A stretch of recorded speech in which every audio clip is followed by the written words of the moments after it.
Chapter 281. He wants to cultivate an empress for the Heaven Dew Empire. Rain tapped at the window. A young man sat alone beside it. The ink on his brush had not yet dried, and his gaze seemed to look through time. Even in the rain, his face was impossibly beautiful, as if the weather itself could not disturb him. Under the eaves of Peach Garden Academy, two figures arrived in the downpour, Tang Yehua and Shui Ke, their steps heavy, their hearts heavy too. Xiao Wu pointed to the academy with a small smile and said, "Teacher Su is inside. You two should go in." She straightened, brushing the rain and the streaks of blood from Shui Ke's clothing so they would not soil this sacred place of learning. Only when she was sure nothing would drip did Shui Ke and Tang Yuhua step into the academy. Beyond the lecture hall lay Su Ran's small courtyard for teaching and resting. Lush plants lined the space, leaves and blooms so vibrant they looked almost immortal. On a low cabinet sat the cultivation archives of the disciples. Each disciple had a separate drawer for their records. Su Ran himself sat with a Taoist calm, unmoved as the two girls approached, still writing with steady strokes. Seeing him so absorbed, Shuike dared not interrupt. The two women knelt slowly, waiting for a pause. After a while, Su Ran set down his brush, took a long breath as if finishing a great work, and stretched. He turned the painting he had just completed toward them. It was large, about 2.3 meters by 1.8 meters, a sweeping desert scene.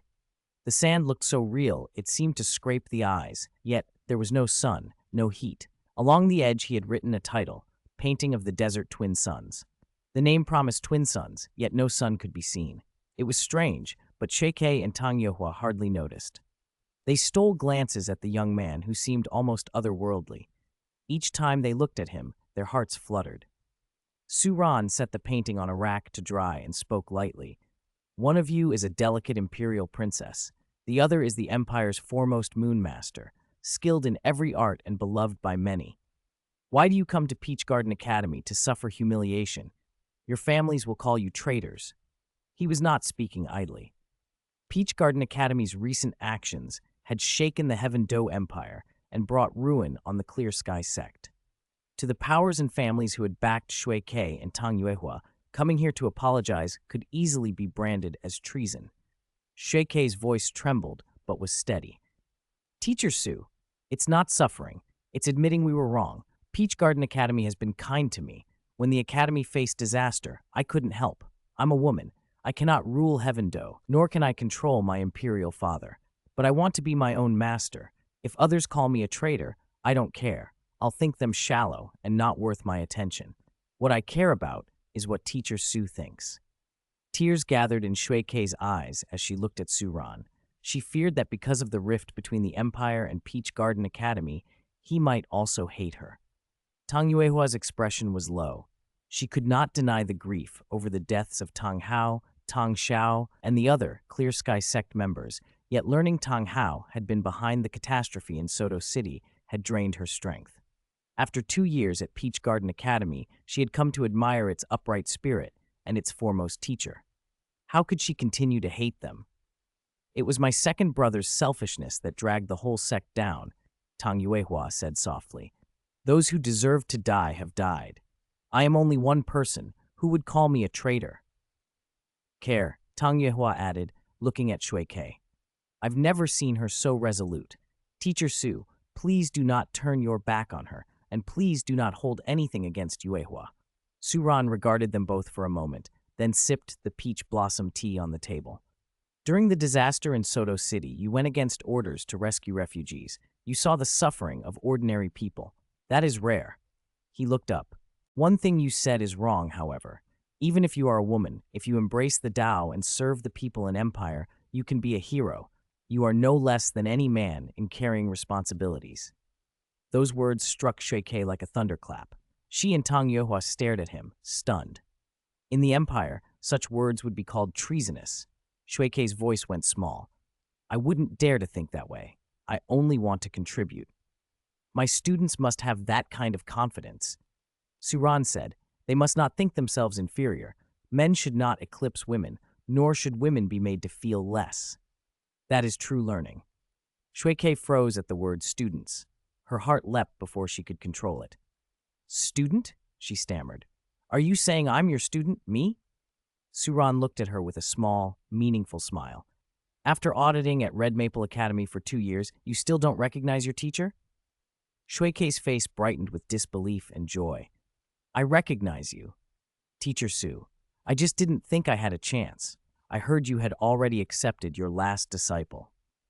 Suran folded his hands behind his back and watched the rain beat on the peach blossoms outside. I did accept my last disciple. For at least 10 years, I will not take anyone new. But do you remember the promise I made? You would study at Red Maple first.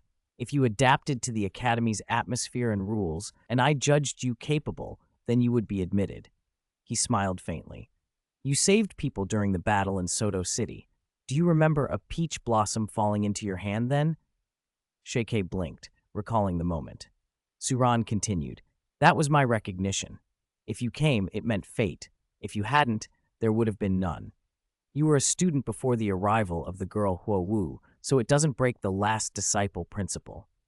Suran's expression turned serious. If you don't wish to enroll, I won't force you. You can return to the Heaven Dew Imperial Palace. But if you stay, you must follow the Academy's rules, study diligently, and change your thinking. In the past, Suran might not have accepted Shuikei.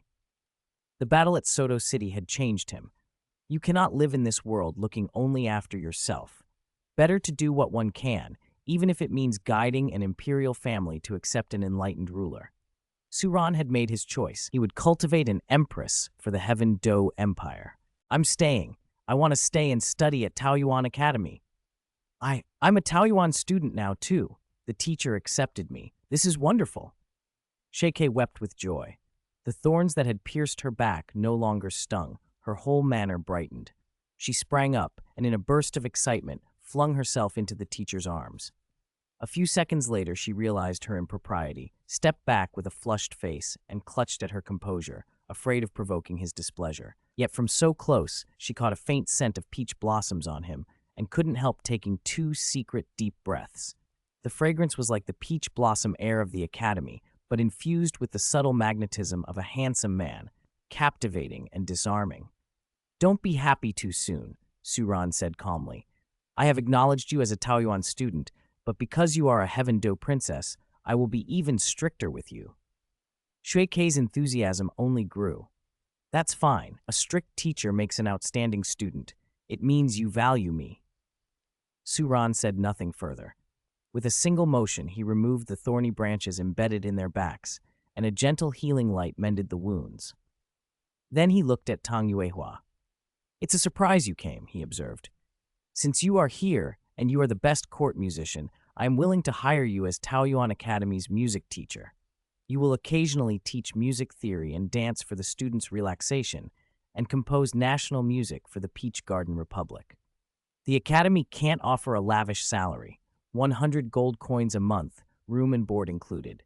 At the end of the year, if your performance merits it, you will receive 1 immortal herb as a bonus. Are you willing?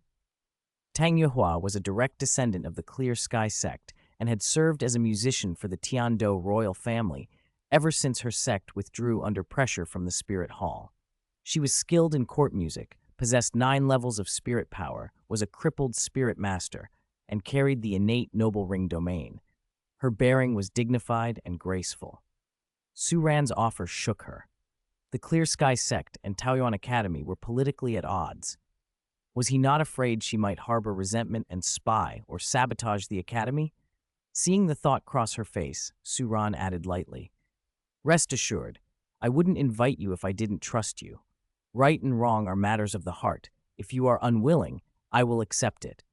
I am willing. It would be my honor to serve as Taoyuan Academy's music teacher, Tang Yuehua said quickly, relief and gratitude written across her features. A position at the Academy meant a place to showcase her talents in her later years. She accepted the peach blossom token Suran handed her, similar to the token Bibi Dong had once owned, but hers was white bronze, the most basic teacher's token. It carried little authority, only identity, a small kindness of fate. Outside, the rain tapered off and the sun broke through the clouds. Warm light refracted through lingering mist and painted rainbow bridges across the sky above Taoyuan Academy, arching from one end of the campus to the other. Go now, Suran said. Take the token. Senior Sister Xiao Wu will show you to your lodgings.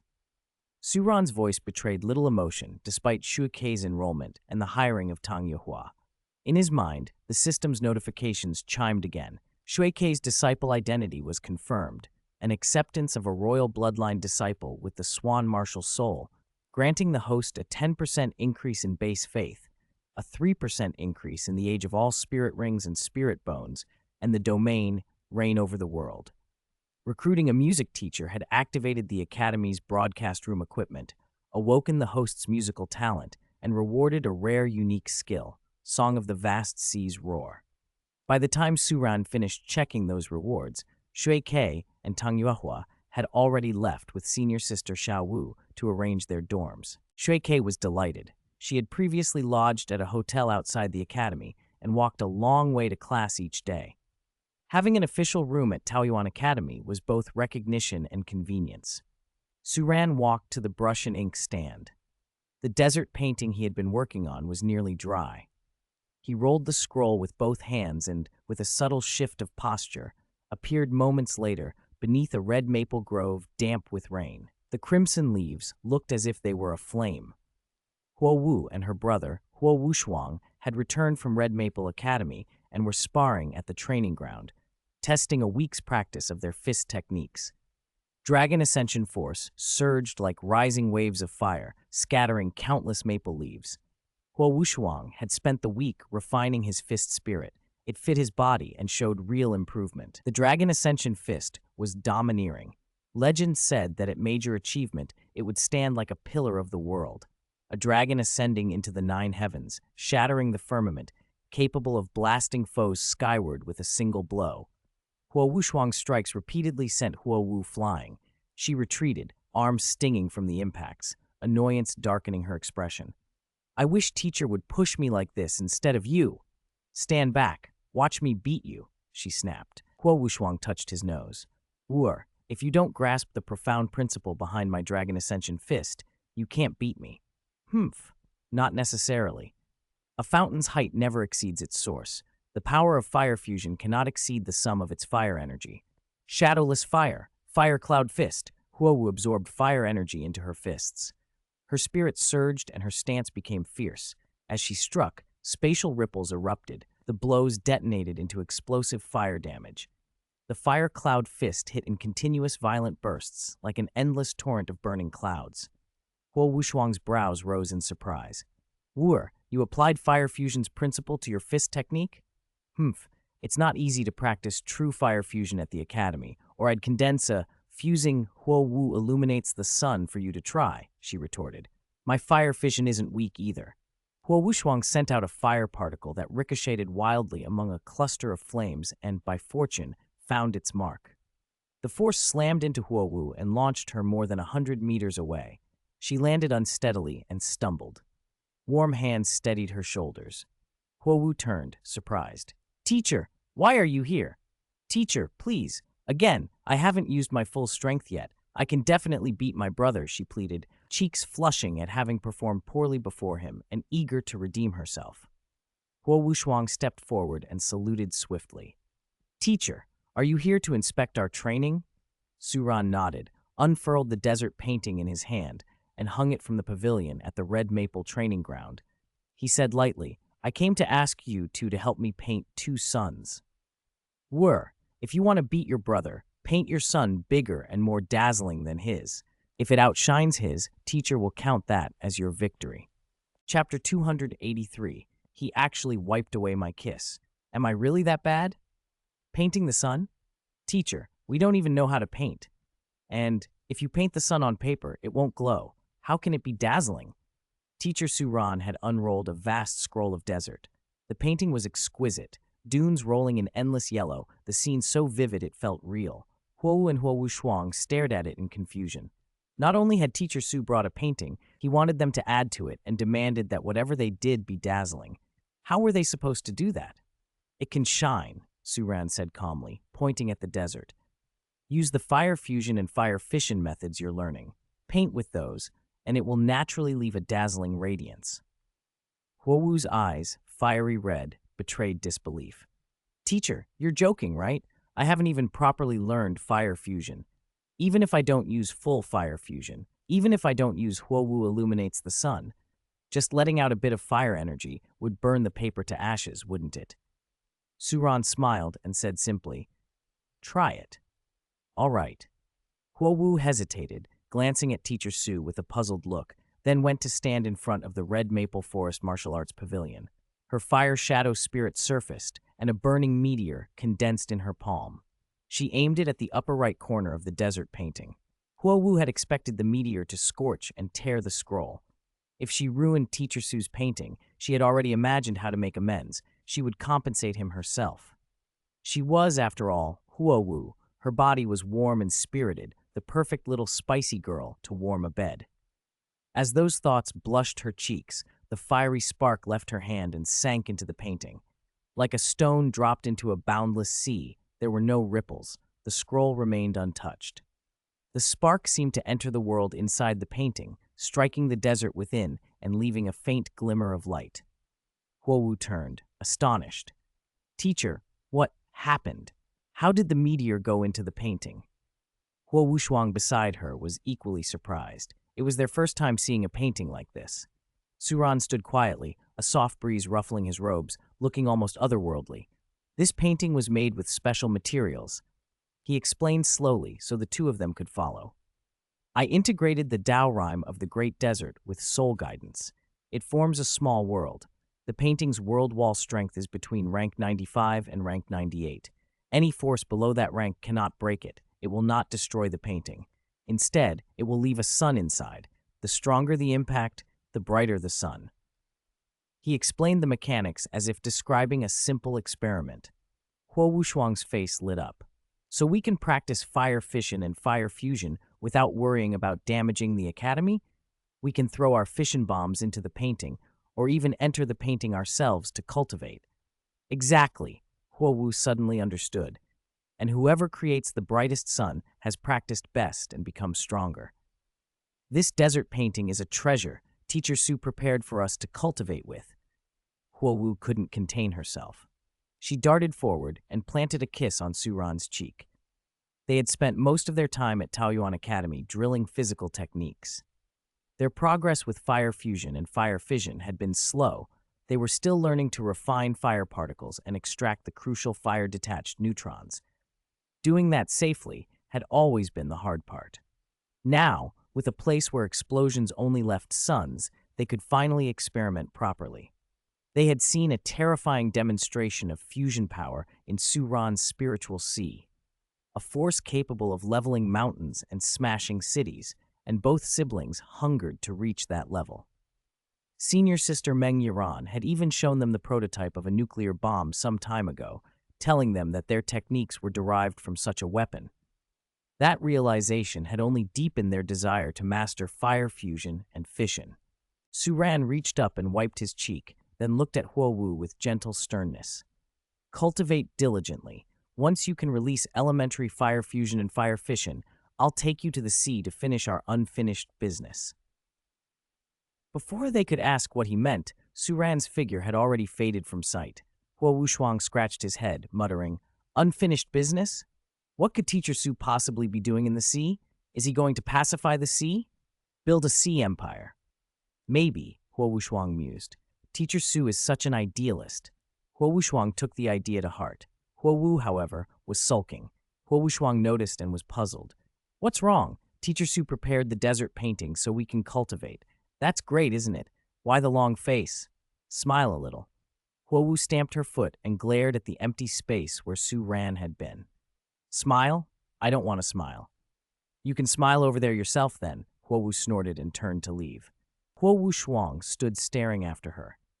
"This girl is so disrespectful. She's not happy even when we get a place to cultivate. Her temper keeps getting worse. Practicing fire fusion making her volatile? You can't take it out on me. I'm your brother," he muttered, then shrugged. "Fine. If she won't practice, I'll do it myself." He turned to the desert painting, his mind already slipping into visualization.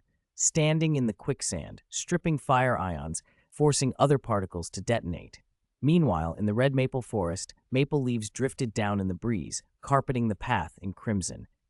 Even on such a picturesque trail, Huowu's face was clouded. The memory of kissing Teacher Su and having him casually wipe it off replayed over and over in her mind, like salt on an open wound. She plucked a maple leaf with her slender fingers and tore it between her nails, muttering to herself, "Bad Teacher Su. Silly Teacher Su. It's one thing if you won't accept my kiss, but why did you have to wipe it away like that? Am I that awful? Do I have bad breath? Lots of people want my kisses, and I don't even bother with most of them. Whatever. Don't give me the chance. Next time, I'll cover his entire face in lip prints. Let's see how he wipes that off." Did wiping away my kiss extinguish a fire spirit master's passion? No, it only stoked it. The fire inside her flared hotter. Fire people never retreat. That was decided. I'll cultivate fire fusion until I can detonate it with a roar, then use the chaos to kiss Teacher Su to death. Let's see him try to wipe that away. Chapter 284, the Academy's new course on governance. Ring, ring, ring. This time the peach blossom token did not ring because the senior sister was shaking it under the tree, nor because Wang Sheng struck the bell. The sound came from the Academy's broadcasting room, set to go off automatically and spread across the campus. As usual, students at Taoyuan Academy woke at the Mao hour, 5 to 7 a.m., for washing, morning exercises, breakfast, and drinking spirit beast blood to temper their bodies. The students being assessed on Sea God Island hadn't returned yet, but the Academy had gained a few new faces. Slaughter City, now mainly run by Ning Rongrong, Zhu Zhuqing, and Xiao Wu, had stabilized after several years of development. They had trained 2 high-quality patrol teams that, together with the 7 Treasure Glazed Tile School's supervisory squads, managed the citizens of Slaughter City. Because of that, the 5 managers had more free time. They could cultivate in the slaughter hall, absorb the chi of slaughter, or return to the academy to study. That day, senior sister Ning Rongrong, Zhu Qing, and Ye Lingling had all come back to stay at the academy for a while.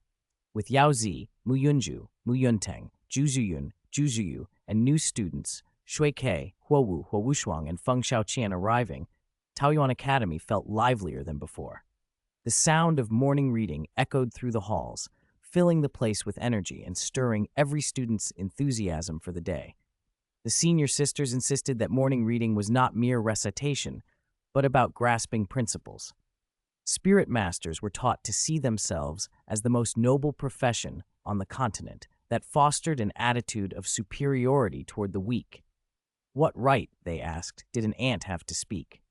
The Academy's morning texts were designed to teach principles. A gentleman does not rely on deceit. A gentleman employs methods honorably, self-reliance, keeping one's original intention, and so on. After morning reading, there was a short break, followed by theoretical classes. The Academy's theory curriculum covered a broad range, tailored to different cultivation directions: spirit theory, spirit beast knowledge, geography and climate, weapon martial arts theory, and basic spirit tool knowledge. These subjects gave students a lot of trouble. Even the senior sisters among the core disciples didn't get top marks in everything. Becoming a true all-round scholar was difficult. If it weren't for Teacher Suran's incomparably handsome face on the podium, many would have fallen asleep long ago. The new students, Huowu, Huowushuang, and Feng Xiaoqian, hadn't been enrolled long, but they found the theory classes novel and were eager to learn. They highlighted key passages, chased senior brother Wang Sheng for answers, and peppered senior brother Xiao with questions, especially philosophical ones. Senior brother, Huowushuang asked one morning, between killing one person to save 10,000 and killing 10,000 to save one, how should you choose? If you kill one, does that person deserve to die? If you kill 10,000, is it worth it just to save one? Xiao Chenyu looked sheepish. 2 years ago, my cultural class scores were near the bottom. How would I know theory? I only know if I don't kill others. Others will kill me. Junior brother, ask senior brother Wang. He knows the answers to those silly questions. Wang Sheng thought for a moment. Teacher Su said, a gentleman does not choose. Hello, students. Hello, Teacher Su. When the peach blossom deceased immortal, Teacher Su, stepped onto the podium, the classroom hushed. All eyes were on him with admiration. He set his lesson plan on the podium, scanned the room, and with the students sitting up straight, he spoke in a calm voice. Starting today, the curriculum will include a new cultural course. You should know that our Peach Garden Republic has been established and things are moving in the right direction. But to keep peace in this territory, we need leaders with advanced ideas. Otherwise, this land will repeat the mistakes of other empires.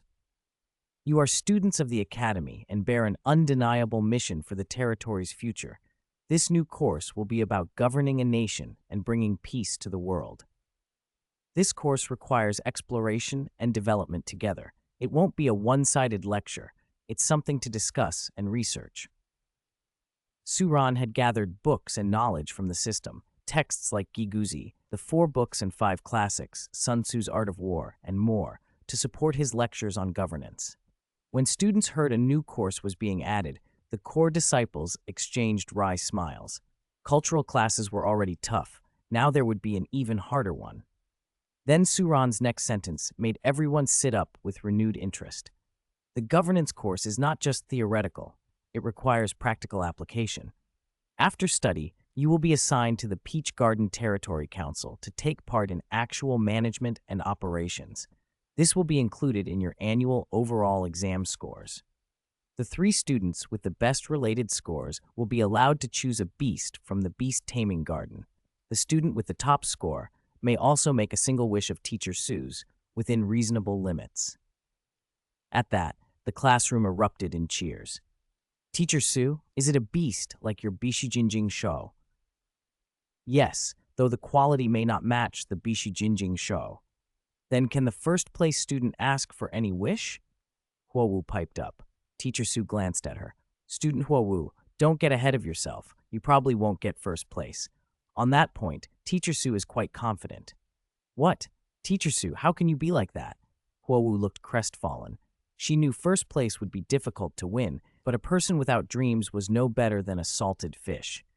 If she did get it, what would she wish for? She pictured Teacher Su teaching at the academy for 3 days, covered in her kisses. The image made her face flush. Student Huowu, please don't get distracted in class, and don't laugh triumphantly.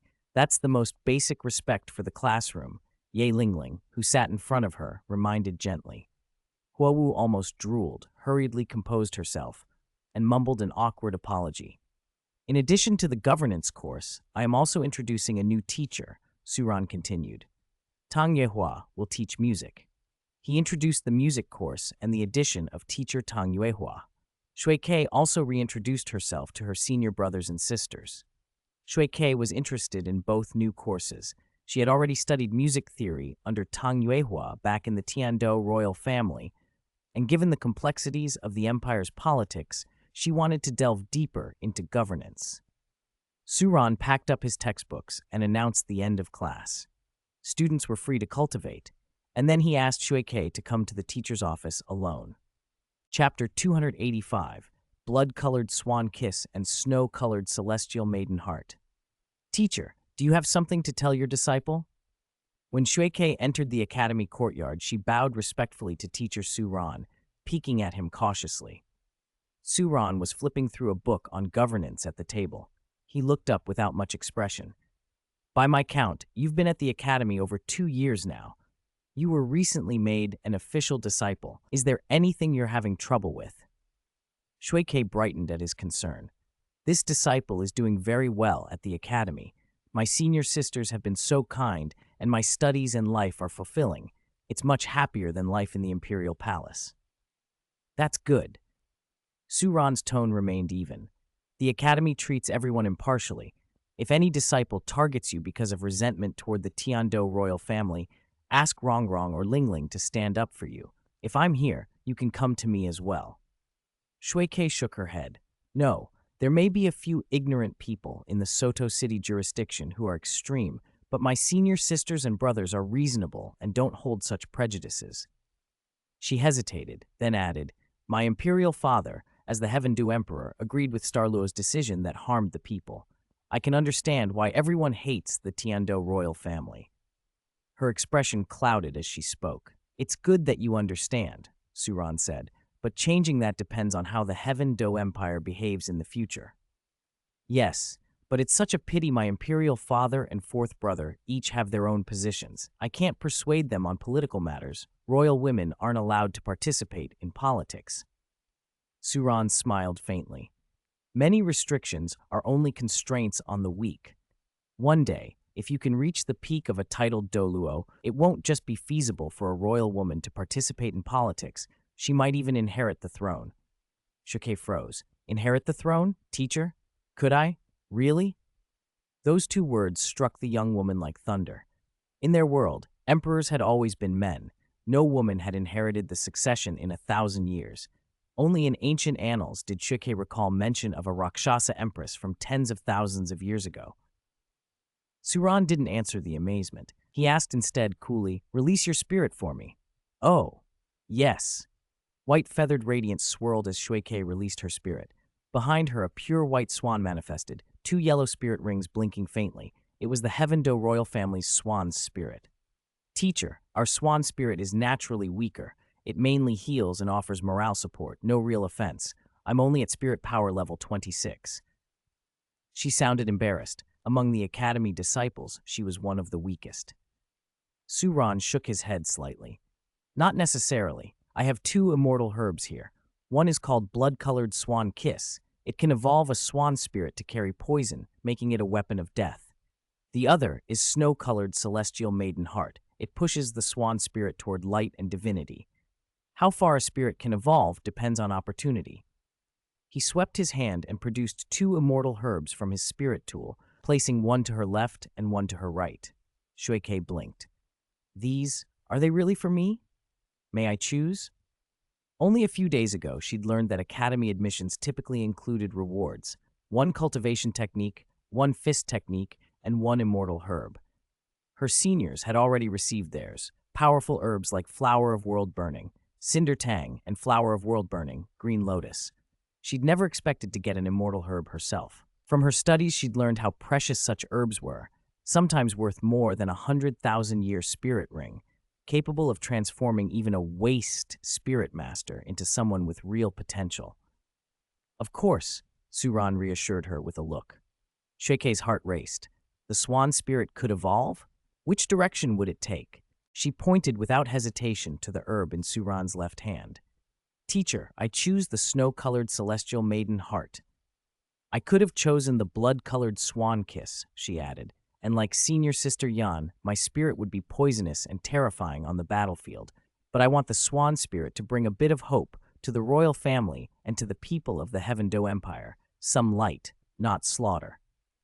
"As you wish." Suran handed her the snow-colored celestial maiden heart. "This herb is extremely pure and requires strict preservation. It cannot be exposed to rain or filth or it will wither. It's best to absorb it now. You can stay here, and I will personally act as your protector." Holding the herb, Shuike felt her chest tighten with emotion. "Yes," she said, and sat cross-legged in the courtyard. She suspended the snow-colored celestial maiden heart before her and began to absorb it. Sacred auras braided around her, intertwining with her swan spirit until she was bathed in white feathers. Suran sat back down and returned to his book. Time slipped by. An hour later, the evolution aura shifted. The white feathers tore open like a silkworm's cocoon, and a tall, graceful shape emerged. The silver-white swan flapped its wings. Its fluffy plumage shimmered with faint golden specks. Each downy feather seemed to be tempered by starlight and flame, shedding mundane whiteness to become an iridescent silver-pink silk. The swan let out a clear, melodious cry that rippled the air. At the tips of its wings, the feathers crystallized into particles that wove ice with flame, like falling stars orbiting its body. As spirit power surged, the swan's form stretched and reshaped. Faint golden patterns bloomed along its formerly feathered back, and translucent light wings formed along the edges of its double wings. Each flap scattered warm, glowing motes. Its head slid out of avian shape into the delicate contours of a human face. Silver-pink hair cascaded like a waterfall, a rhomboid red gem crystallized on its forehead, and a collar of light feathers circled its neck. Bird claws transformed into slender ankles with faint pink scales, poised upon a suspended sphere of light. With a final powerful flap, the surrounding light particles burst and reformed into a sky of dancing feathers. The transformation completed. Before them stood a sacred figure, robed in white, trimmed with gold, two pairs of light wings on her back, refracting seven-colored radiance. In her hands, a purple-white holy swan light bow materialized. Her eyes, no longer merely those of a swan, were serene and majestic. The light she radiated was both divine and destructive. Chapter 286, Spirit Evolution. Anjuwaman. Taoyuan Academy establishes the Spirit Transfer Tower. My spirit, it actually evolved. Her name is Divine Anjuwaman. When the transforming radiance around the snow-white heavenly maiden heart faded, Shuike felt her spirit power swell and be purified by light. Turning, she saw her evolved spirit, a mature, alluring version of herself, tall and slender, with long legs and a narrow waist. The bow and arrow in the spirit's hands were its signature offensive method, and even Shuike couldn't help but stare in admiration. Teacher, do you want to touch my new spirit? Her lower abdomen is so smooth and soft, so comfortable, wow. Shuike gushed, then added with a wink, if you prefer to touch somewhere else, that's okay too. Suran rubbed his forehead, flustered and amused. This girl, was she teasing him? He wasn't a lecher. Still, he was pleasantly surprised that Shuike's swan martial soul had evolved into Anjuwaman. It was an excellent spirit, maybe not on the level of the academy students who had absorbed immortal herbs and transformed, but compared to the wider world, an evolved Anjuwaman was comparable to the legacy spirits of the original upper three sects. Shuike herself probably didn't yet grasp how formidable her new spirit could become. She'd need time to explore and fuse with it. Shuike, properly fuse with Anjuwan's power, Suran instructed once he regained his composure. This could make your swan martial soul the strongest in history and give you the foundation to contend with the Heaven Dew royal family. Shuike snapped to attention. Yes, teacher. And this immortal herb really works. I feel totally refreshed. My limbs and meridians are clear and light. It's amazing. My spirit power rose to rank 30. After absorbing the immortal herb, Shuike's spirit power had spiked and then plateaued. She'd hit a bottleneck at rank 30. Rank 30 was modest within Taoyuan Academy, but rank alone didn't tell the whole story. Age mattered. Shuike was the youngest among all the disciples, younger than Rongrong and the others when they'd first entered. As long as she stayed at the academy, her future potential was enormous. She could well match the achievements of her older peers. Since you've reached rank 30, come with me. Suran walked out of the classroom with his hands clasped behind his back. Shuike hurried after him. Where are we going? Are we going to hunt for a spirit ring, teacher? I'm only rank 30, Shuike protested. Teacher, you're busy. There are so many senior brothers and sisters who need to hunt for rings. You haven't personally handled theirs.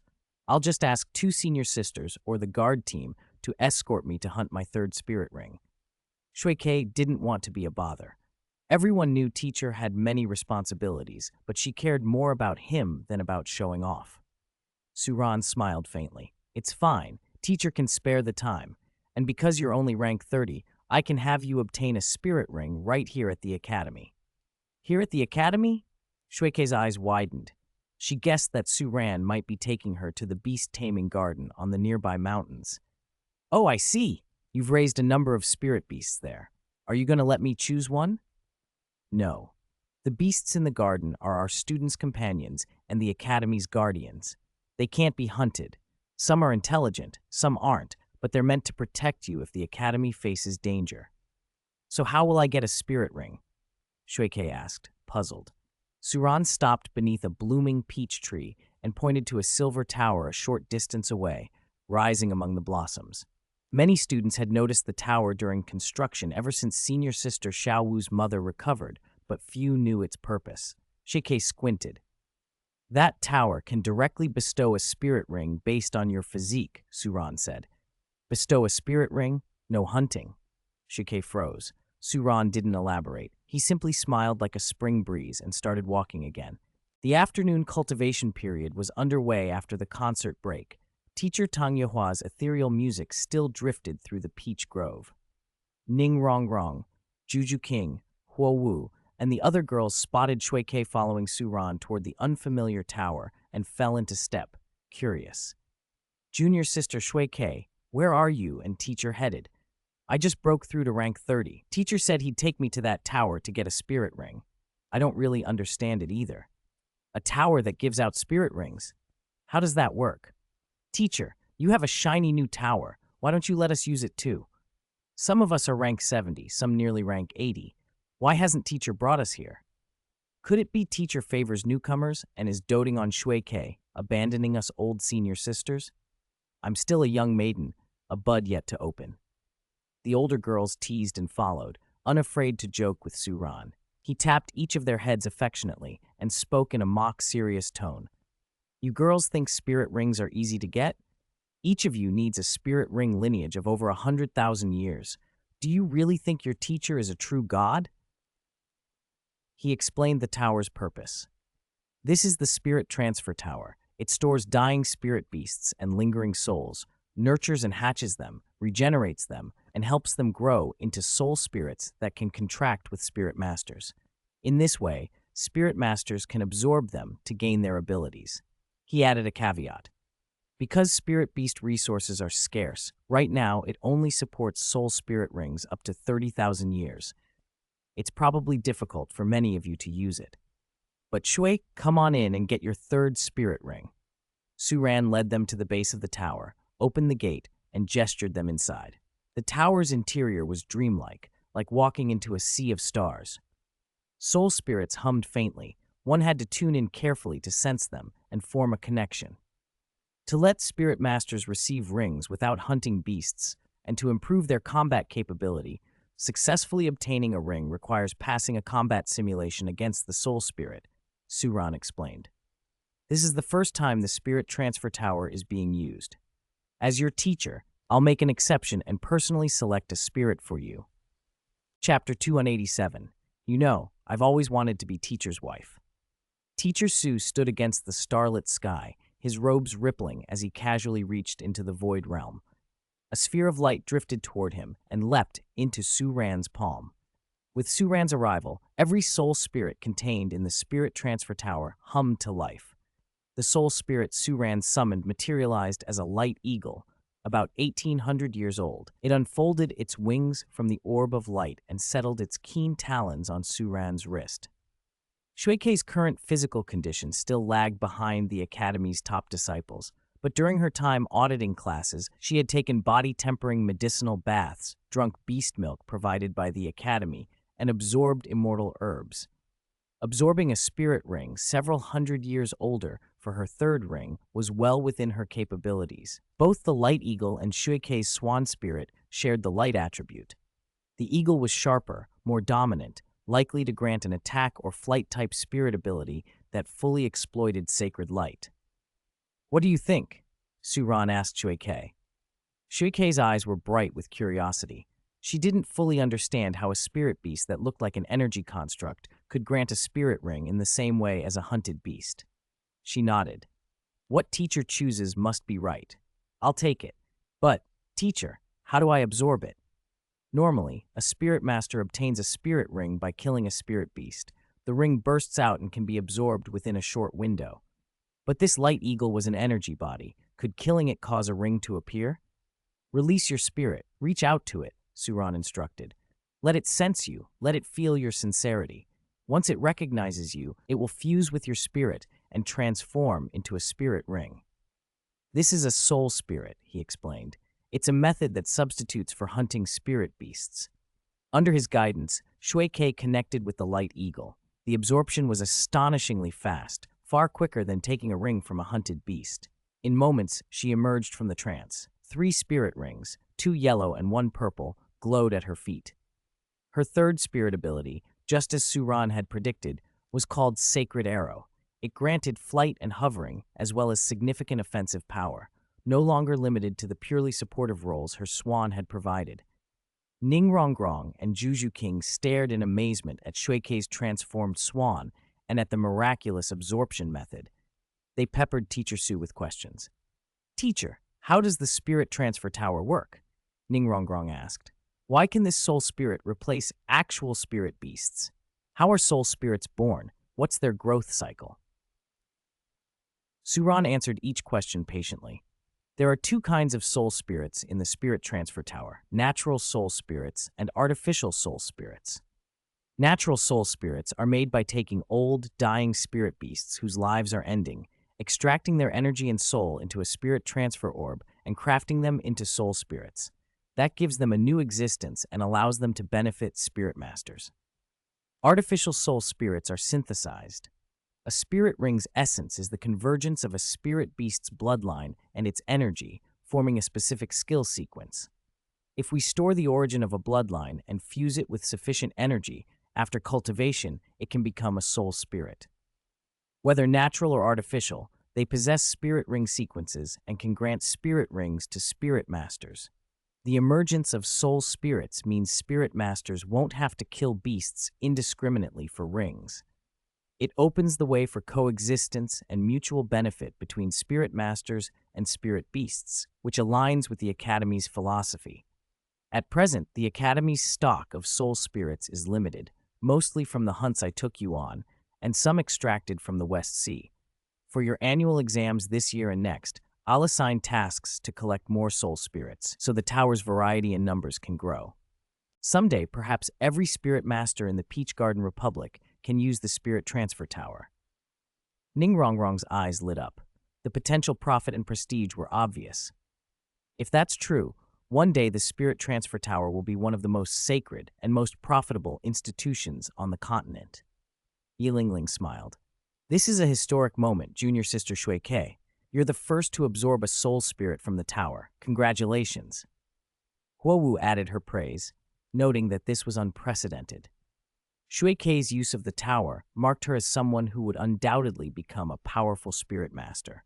Word that soul spirits in the tower could grant spirit rings spread quickly through the academy. Feng Xiaoqian, meanwhile, was practicing fists with senior brothers Wang Sheng and Xiao when he heard the news. Wind God Leg versus Subduing Tiger Fist and Hungry Wolf Fist. Wind God Leg suffered a crushing defeat, and his brother teased him mercilessly, calling his technique Twitching Leg.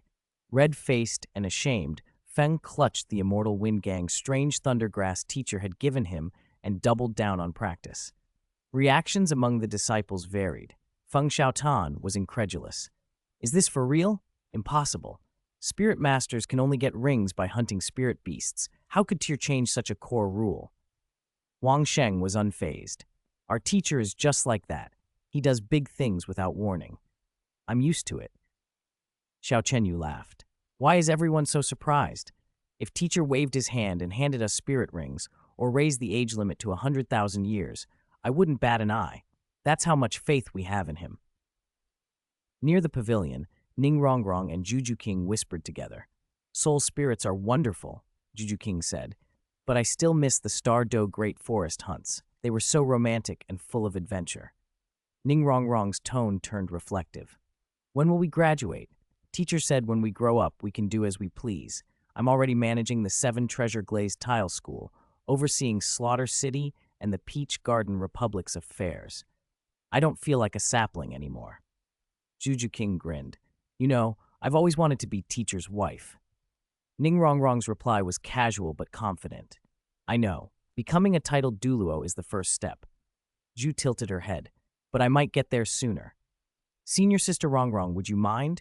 Zhu asked, half teasing. Ning Rongrong pursed her lips. I do mind. But you said might, she added quickly. I won't slack off. Senior Sister is still Senior Sister. I never admit defeat. The first disciple to win teacher's heart will only be me. There was playful determination in her voice. Then let's have a competition. Friendship first. Teacher's wife above all, Zhu Zhuqing declared, and the two laughed together in the cool breeze. Chapter 288. Su Jie Xian obtains a nearly million-year spirit bone. A year passed quietly. Taoyuan Academy thrived in a flourishing academic atmosphere, and everything moved steadily in the right direction. Shui Ke and Hu Lina studied governance at the academy and took part in managing and building the Star Luo Empire's Peach Garden jurisdiction. The first representatives for the Peach Garden jurisdiction were elected to present public opinion and propose motions for the jurisdiction's development. Students from the academy, Yao Zi, Mu Yunju, Mu Yunteng, Wang Sheng, Xiao Chenyu, Feng Xiaochen, and Huo Wushuang, organized the Peach Garden jurisdiction's self-defense force. They balanced cultivation and study with special training. The self-defense force was divided into spirit masters and ordinary citizens, following a 3-3 system. One spirit master would lead 2 to 3 teammates, forming a small unit and following a simplified daily training regimen from Taoyuan Academy, efficient, standardized, and orderly. Ning Rongrong and Zhu Zhuqing pursued their own grueling training, striving to break through the level 80 bottleneck and rush toward the level 91 titled Douluo realm. Zhuqing had returned from Slaughter City and completed her second transformation. She truly shone at the academy. Rongrong, as senior sister, bore the heavy responsibility of the 7-treasure glazed tile school and stood as a pillar of support for her juniors. Teacher Suran saw it all and felt proud. Meanwhile, on Sea God Island, Duguyan, Shui Binger, Meng Yuran, and Shui Yuer continued the sea god's trials. Under a gentle sea breeze, a remarkable figure reappeared in the Demon Whale Sea area to finish what he had left undone. On this day, dark clouds hung low over the Demon Whale Sea area and thunder rolled like drumbeats. The sea churned with monstrous waves, more violent than a year before. On distant Purple Pearl Island, Purple Pearl, the pirate leader who had been improving the Purple Pearl gang, looked out from a high point and ordered her crew to recall the gang and secure the ships. She watched the heaving seas toward the Demon Whale Sea area with a puzzled expression. The last time the sea had raged like this was over a year ago, when Teacher had been fishing for a 100,000-year spirit beast. Could Teacher have returned? Joy lit Purple Pearl's face. Over the last year, she had diligently practiced the cultivation techniques and unique skills Teacher had taught her. She had become a force in the sea area, a local hegemon. But what she missed most was the time studying with Teacher and, frankly, Teacher's peerless beauty. Also, prepare a better stealth sub for me, she told the steward in charge of docking. The steward stared. Leader, with winds and waves like this, do you really intend to go out? It's not safe. Unless the sea god appears, with seas like these, even an old captain would risk his life. Surviving at sea depended on the sea's mood. Sailors trusted the sea god's mercy, but Purple Pearl hardly hesitated. Prepare it. If Teacher had truly returned, what were a few waves? All right, leader. Please be careful. The steward could not persuade her further. Purple Pearl slipped into the stealth submarine without fear. After consuming the immortal-grade rubber fruit, her spirit had changed. She could soften and stretch her body, moving through the ocean like a fish. Even monstrous waves could not kill her, unless she was literally chopped to pieces. She mounted the sub and pushed toward the Demon Whale Sea area. At last, she sheltered behind a small reef island and looked out onto a sight she would never forget. A gigantic demon whale, over 100 meters long, its body patterned in dark gold, held a golden fishing line in its mouth. The line shimmered faintly over the pitch-black waves, and at its end stood a young man in white, like a banished immortal, poised in the center of the terrifying tsunami. It's really Teacher, Purple Pearl cried, soaked and battered by the waves, but flushed with excitement. The deep-sea demon whale king was even more furious than surprised. The fishhook embedded in its mouth tore at it with agonizing pain. The whale's voice thundered across the water. Human, it's you again. Last time I let you go. Are you not satisfied and must come back to bully me? It roared. A scholar can be killed, but not humiliated. This time I'll not only break your rod, I'll drag you into the deep and imprison you as a toy for my daughter. Suran tightened his grip on the fishing rod, calm in the eye of the storm. I'm sorry, but a 1,000,000-year spirit bone is simply too tempting. Those words set the whale off. What? You damned fishing immortal. You want to fish me ashore, kill me, and take my bones? It shuddered with rage. Let's see whether your rod is harder or my strength is greater. With a tremendous motion, the deep-sea demon whale king hurled itself toward the seabed. Suran felt himself pulled down from the air, skidding across the sea surface as the whale dragged him thousands of meters. He activated the divine peach branch. 9 peach blossom branches formed a lotus-shaped boat beneath his feet, a perfect fulcrum. Suran planted his left hand on the fulcrum, braced the tail of the fishing rod with his right, and heaved. The enormous whale soared in an arc through the storm and slammed down hard on the far side of the sea. The impact sent 100-meter-high waves billowing, and the whale itself reeled from the blow. "Why can't I bite through this line?" the whale raged, bewildered. "This human must be cheating." "Of course you can't bite through it," Suran said mildly. "This is a divine rank fishing rod set." He lifted again with sudden, fierce force and flung the deep-sea demon whale king onto a small island. Its colossal body nearly broke the island apart. Suran exhaled and, with a gentle hand on the whale's head, smiled. A system chime rang out through his mind. Ding! Successfully fished the deep-sea demon whale king, rewarding the host with a 990,000-year spirit bone. Chapter 289. I insist on becoming a divinity. The little island, barely 400 meters across, had a vast pit at its center where the demon whale had crashed, a scene of utter devastation. In the midst of the ruins stood a middle-aged man in ink-black robes, his dark hair falling over half his face and lending him a gloomy, imperious air. He looked battered. A fishhook was stuck in his mouth, a smear of blood at the corner of his lips. Even so, the kingly presence of the deep-sea demon whale king had not faded. His eyes bored into Suran. "Who exactly are you? You're deliberately making trouble for this king, aren't you?" he demanded. "Are you a lackey of the sea god? I didn't expect a human-looking one to take orders from him. This king would rather die than give up my million-year spirit bone." Suran smiled faintly. "I do want a million-year spirit bone," he said, "but not the one on your body. I'm not the sea god's agent either. What happened between us is a transaction. I used precious bait to lure you out, and that completed a step of my fishing achievement. You got life energy from the bait, more years, greater courage to face the heavenly tribulation. You shouldn't feel cheated." Although the idea of a million-year spirit bone tempted him, Suran had principles. He had set a rule at Taoyuan Academy's spirit transfer tower: do not kill innocent, sentient spirit beasts. The deep-sea demon whale king had never attacked Suran or his students. Perhaps he wasn't kind, but he wasn't a hostile beast. Suran spoke like that now, believing the course to be right. The deep-sea demon whale king was stunned. He'd only been talking big, trying to die with some dignity. After all, he was a mighty king of spirit beasts, almost 1,000,000 years in cultivation.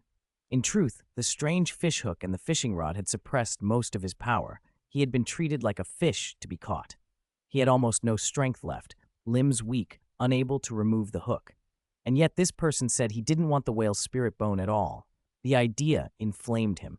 Damn that fishing old man, truly lawless, treating me, the deep-sea demon whale king, as amusement. In all my years, I've never felt so humiliated. You're really not going to kill me?" the whale king asked, incredulous. Suran tugged the fishing line in his hand. The hook that had seemed impossible to remove loosened of its own accord and fell away. "Although I won't kill you," Suran warned, "if you hold a grudge against my students because of this, I'll come after you." Relief flooded the deep-sea demon whale king's body as he felt the fishhook leave his mouth and his strength return. "No, since you call it a transaction, I accept," he said quickly. "So, do you have any more of those blood-flesh pellets? I want to taste them again."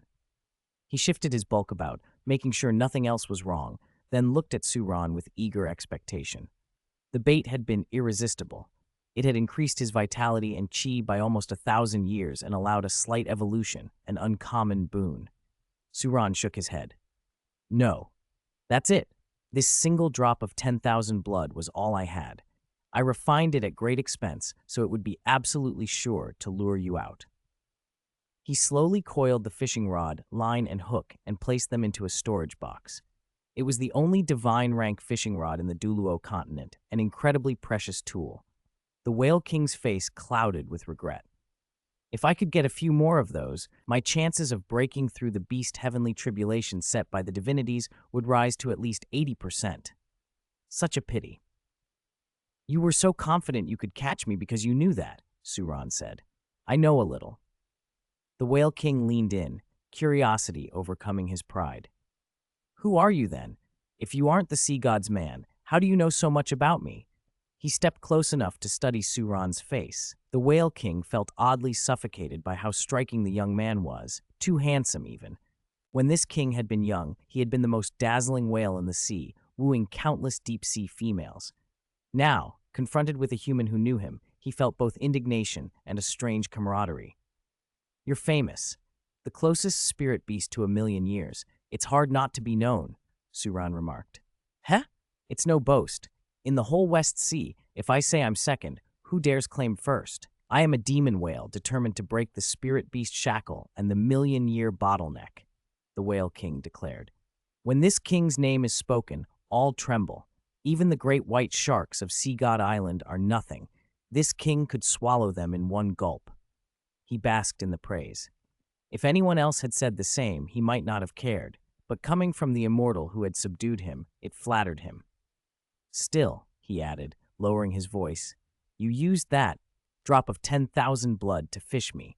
If I overcome the heavenly tribulation and become a divine beast because of it, I won't forget you. But if the sea god learns you helped me, he won't spare you. Aren't you afraid?" "Afraid," Suran said, but he did not look afraid at all. "Even if you consume this drop, or 2 or 3, you still wouldn't pass the divine beast heavenly tribulation," Suran added quietly, "because the sea god won't allow you, and the divinities won't tolerate your existence." He had already put the fishing rod away inside his portable spirit tool and looked at the Whale King with a trace of sympathy.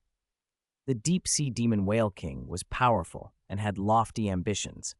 Without a divine artifact like Suran's rod, Suran would have had almost no chance of catching him. Yet in the Douluo Continent and in the God realm, lineage and hierarchy mattered. The lowly status of spirit beasts had been decreed by the divinities. No spirit beast could break through the million-year threshold and become a true divine beast. For the Whale King, the path ahead was nearly a dead end. The Whale King's expression darkened. The bitterness in his heart surfaced. He hauled Suran up to sit on the island's hilltop, and, at last finding someone who seemed to understand, he poured out his grievances. "No wonder I always felt an invisible force holding back my growth," he said. "I don't understand. Why do those damned divinities forbid spirit beasts from becoming divinities? Why can they decide the fate of us? I, the deep-sea demon Whale King, insist on becoming that heaven-defying whale," he roared. "I've prepared for tens of thousands of years, accumulated hundreds of thousands of years of cultivation. I refuse to believe I cannot break that shackle. Fishing immortal, you are an interesting character. Just wait. Don't you dare not come then. I insist on becoming a divinity." He sighed, oddly softer. "But if I fail, I have a wife and daughter. Don't you dare fish them too. Fishing immortal, do you have any wine?" "Yes, peach blossom wine." "Ha ha," the Whale King laughed, a deep, unexpected sound. "It's the first time I've had such a pleasant conversation with a human. A toast? Do spirit beasts even drink wine?" Suran asked. "They usually don't get the chance," the Whale King said, "but I'm a would-be divine beast. I've been to the human world many times." "All right," Suran said, and they raised an imagined cup together. "To your ambition." Chapter 290, Deep-Sea Demon Whale King's Heart-to-Heart and Tao Inquiry. Suran breaks through to the demigod realm. The sea breeze was intoxicating. The ocean ran a pale, endless blue, tides breathing in and out. Suran sat on a small island cliff, his already handsome face flushed by the wine. If Rongrong and Yuer were here, they would have squealed as if discovering a new continent. "Teacher Suran has a low tolerance for alcohol. Why didn't he say so sooner? We should have gotten him drunk and dragged him into a dark room to wreak havoc." His flushed cheeks looked outright sinful. The deep-sea demon Whale King only chuckled as he watched Suran. "Fishing immortal, your drinking is ordinary, unlike some of the humans I've seen. Old fishermen drink to warm themselves, 3 jars to brave ice and cold. When winter comes and they have nothing, they drink to survive." "Alcohol is a fine thing," he mused, then hiccuped. "But your wine—" "Hic. This is extraordinary. I feel full of power." A deep roar rolled out as the Whale King rose. His muscles bulged, and he shifted into a powerful, muscular man, lifting his voice to the sky. Suran waved a hand lazily from the cliff. "I no longer have the myriad blood droplet," Suran said, "but this peach blossom immortal wine isn't far off in effect. Absorb its power well. Even if it can't make you a match for a god, it can buy you time. Maybe you'll find a sliver of hope." The Whale King looked at him in stunned gratitude. He had the chance to kill Suran, take his spirit ring and spirit bone, but the human had spared and even helped him. He was moved. Thank you, he said simply. Peach blossom wine, the Whale King crooned, suddenly overflowing with whimsy. A peach blossom immortal in a sea of blossoms, fishing for the Whale King with his peach blossom rod, offering wine to the king. Now my body is full of power. Ha! I haven't felt this in ages. Humans say courtesy must be repaid. Peach blossom immortal, you poured me such precious wine, so I, the king, will repay you. He shifted back into a titanic whale, blotting out the sun. From his belly, he spouted a spray 100 zhang high and disgorged 7 or 8 glowing spirit bones into the air, a range of ages and qualities, 10,000-year bones, 50,000, a 70,000, even a rare 100,000-year skull. These spirit bones are useless to me now, he said. Take them. Then, with another colossal spout, he plunged into the sea and vanished into the depths, likely to refine the myriad blood droplet and the wine's power and attempt a breakthrough toward a 1,000,000-year longevity. Suran watched him go, a faint smile on his face, feeling lighter than he had in a long time. The whole scene relaxed him. Below the cliff, Purple Pearl, seeing the storm subside, mustered her courage and hopped onto the island. She froze as the Whale King's enormous body had leapt over her earlier. The sight still made her tremble. She scrambled toward Suran, hands slick as if rubber, grabbed a coconut tree for leverage, and launched herself to the cliff's rim. "Teacher Suran," she called. A drifting peach blossom branch carried her the last few steps. Suran opened one eye and reproved gently. The waves were violent. How dare you come so close? I thought, when you were fishing earlier, there was such a commotion, Purple Pearl stammered. I guessed you had returned, so I had to see. I didn't expect. Teacher Suran, you weren't fishing for a 10,000-year spirit beast. You were fishing for the deep-sea demon Whale King. She stared toward the sea where the whale had disappeared, still shaken. She had always thought Suran's catch of a 10,000-year spirit beast was extraordinary. That it could be surpassed by the overlord of the demon whale sea area was almost unthinkable. You know him? Suran asked. I've heard, she said. He's the overlord of the demon whale sea area. He rarely comes out, but when powerful ships or spirit masters enter his domain, they are sometimes devoured. That's why the demon whale sea area is a forbidden zone. Even Sea God Island doesn't dare offend that area lightly. The whale swarms can crush any retaliation. The deep-sea demon whale is the true overlord spirit beast of the sea, unruly, impossible to control. Sea God Island has wanted to eliminate him, but his strength is terrifying. It's said that among the previous 7 guardians, 3 or 4 were eaten by him, so the island has only watched, unable to act rashly. Suran nodded. Beasts will never be slaves, he said. If he can live without others ordering him, then who can blame him? His voice grew tired. The fight had taken a lot from him. The whole affair should have been exhilarating, but after a jar of the peach blossom wine, Suran only felt warmth and drowsiness. The whale's quarrel with Sea God Island was just a power struggle. Neither right nor wrong, so much as who held the advantage. I'm a bit tired, Suran admitted. You may take 1 or 2 of those spirit bones as a gift. Purple Pearl nodded and moved quietly to the pile the Whale King had left. The bones glowed faintly. Their ages and names shimmered as she inspected them. 40,000-year sea anemone tentacle left arm bone. 50,000-year sea turtle guardian torso bone. 50,000-year ice sea demon crab right arm bone. 70,000-year sea snake fang torso bone. 100,000-year tide's thought skull. Her eyes widened. The collection was terrifying. Old, rare spirit bones, including a 100,000-year peerless skull. The temptation was immense, second only to the sight of Teacher Suran himself. But Purple Pearl steadied herself. If she could resist the greatest temptation, a human so close and alluring, she could handle spirit bones. She chose 2, the 70,000-year sea snake fang torso bone, perfect for her intrinsic spirit, and the 40,000-year sea anemone tentacle left arm bone, which would synergize with the immortal herb she had absorbed and the cultivation technique she practiced. Watching Suran sleep with his eyes closed, she began to absorb them. Slowly, purplish-red spirit fluctuations rose from her. Absorbing spirit bones brought not only new spirit abilities, but also an increase in spirit power. She felt her rank pushing toward the 80s. When she finished absorbing the sea snake fang torso bone, She opened her eyes and noticed something extraordinary. Suran's body was glowing with golden light. Suspended before him, merging into his chest, was a torso bone unlike any she'd seen, crystal clear throughout, filigreed with platinum and silver patterns.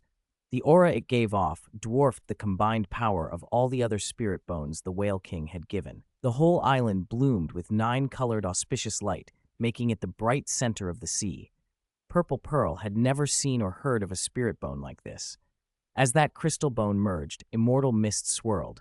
Strange phenomena rippled across sea and sky. Auspicious light filled the heavens. Chapter 291. The High Priest of Sea God Island extends a cordial invitation. High Priest, that aura. It isn't spirit power. It feels like divine force. It's the origin chi of heaven and earth. Look at those endless peach blossoms. Could it be the Peach Garden Immortal Master Suran? On a small island at the edge of the Demon Whale Sea area, as Suran slowly opened his eyes, the world seemed to freeze for a heartbeat. He felt refreshed, every part of him invigorated. The scene before him dissolved into threads of origin chi, rising and coalescing. 990,000-year torso spirit bone, star origin immortal body, absorption complete. Suran, main spirit, divine show peach branch, spirit power, demigod, faith power, 333,000 points. Spirit bones, 700,000-year external spirit bone, cloud dream immortal wings, 600,000-year right arm bone, heavenly craftsmanship, 990,000-year torso spirit bone, star origin immortal body. Spirit ring configuration, black, black, red, red, red, red, red, red, gold. A spirit bone nearing 1,000,000 years had done exactly what one would expect. It shattered the bottleneck at rank 99 and sent Suran soaring into the demigod realm. Demigod was as high as a human spirit master could realistically reach on the Douluo Continent and across the seas. Only the oldest divinity high priests and island high priests, like Qian Renxue or the sea god's own followers, could borrow a fragment of deity power to briefly reach that level. Suran, who at rank 98 had already been able to compete with them, was now truly on equal footing, subtly attuned to the power of heaven and earth, invincible in the mortal world. Whew, he exhaled, stretching slowly. A calm satisfaction settled over him. Purple Pearl, standing nearby, watched him as if transfixed. Her wide eyes refused to look away. From a distance, someone approached cautiously, not daring to intrude on the aura that hung around Suran. "Is the master who just broke through the Peach Garden Immortal Master, Suran?" called the newcomer from afar. Suran glanced up and answered evenly, "That is me. Do you have business here?" "It is as I suspected. I have long admired your name. Your 9 disciples are all undergoing trials on our Sea God Island. They have passed 5 trials and are now in the 6th, facing the High Priest. I was sent by order of the High Priest to invite Immortal Master Su to be our guest on Sea God Island. First, the priest's successors have not seen you for a long time and miss you. Second, the guardian Douluo of Sea God Island and the Lord High Priest themselves are eager to meet Immortal Master Su and have prepared a grand feast. Please, Immortal Master Su, do not refuse." The speaker was the sea dragon Douluo of Sea God Island. Suran nodded. He knew generally how his disciples were faring on the island, but he hadn't gone to check on them since the great battle. He had also just absorbed several exceptional spirit bones, not ideal for him to keep, but perfect for some of the girls, especially the 100,000-year tidal spirit bone Purple Pearl had left behind. So he accepted. "Your kind invitation is difficult to refuse. I will attend." Sea Dragon Douluo had been on edge, worried Suran would decline. After all, Suran had been at sea for a year or two without showing up at Sea God Island. Even the sea god's decree had once been sent to him with no follow-up. He had feared Suran was too aloof to get involved in island affairs. Hearing Suran agree, Sea Dragon's relief transformed into joy. "Sea God Island will be honored. Sea Dragon will wholeheartedly clear the way for you." He immediately escorted Suran. Purple Pearl gaped inwardly. Her teacher had such presence that a sea dragon Douluo respectfully led him and begged him to be a guest. Sea God Island was a holy place for sea spirit masters. The strongest gathered there, a focal point of the sea god's will. Outsiders rarely had the chance to pass its protective barriers and enter. It was unprecedented for the island to extend such a grand invitation. Suran glanced at her and said quietly, "You come along." "Me? Can I?" Purple Pearl blinked in surprise. She had never been to Sea God Island and had not expected to be invited as a guest. "You can." Suran nodded and reached out his right hand. "Hold my hand." The thump in Purple Pearl's chest was audibly loud to herself. Seeing her teacher offer his hand, her face flushed. Her delicate fingers slid into his palm, warm and steady. She cherished the moment. Then, without warning, everything around them blurred. "Oh!" She cried out in surprise as the world twisted like they passed through a spatial tunnel. The speed was so great, it nearly took her breath away. In an instant, they stood at Sea Dragon Douluo's side. Before Sea Dragon could react, Suran had placed a hand on his shoulder. A spatial transfer, 1,000 meters in a blink. When the Sea Dragon recovered his composure and spoke, he realized the surroundings were familiar. This? Immortal Master Su, have we already arrived at Sea God Island?" Sea Dragon's pupils widened. The speed, a human could move so fast? He had to hide his astonishment. "Immortal Master Su, you are even skilled in teleportation." Suran demurred with a small smile. "A minor ability. Don't make too much of it. Saving time is also a fine thing." Sea Dragon quickly recovered and led them toward the island's interior. Sea God Island was beautiful and filled with fresh air. Most residents wore white, yellow, and purple garments, each attending their duties. Though the place was called an island, it could easily contain several cities. Its territory rivaled a small province. Diverse landscapes, unique customs, and seasonal crops all flourished here. Suran walked as if on a casual stroll. Purple Pearl, wide-eyed, took in everything. "This is Sea God Island," she thought, trying to memorize each site. Passers-by, young women in yellow, elderly matrons, could not help but stare at Suran. Whispers and exclamations followed him. "What a handsome man! So handsome! He doesn't look like one of our people. Wow! I want to marry him." Marriage makes a woman dizzy, and the first thing she does is act foolish. That's what marriage is. Their voices trailed off into giggles as they gazed at him. As they neared the restricted precinct around Sea God Hall, a familiar voice rang out in the distance. "High Priest, please use your severest attitude and your greatest strength to suppress me so I can learn to withstand my teacher's impact in the future." Chapter 292, The Peach Blossom Fairy Arrives. Sea God's sixth trial, endure for more than one stick of incense's time beneath High Priest Bosaishi. Several disciples on Sea God Island were currently undergoing the sixth trial, each taking turns to duel High Priest Bosaishi. The trials were being held on the side plaza of the Sea God Profound Rank.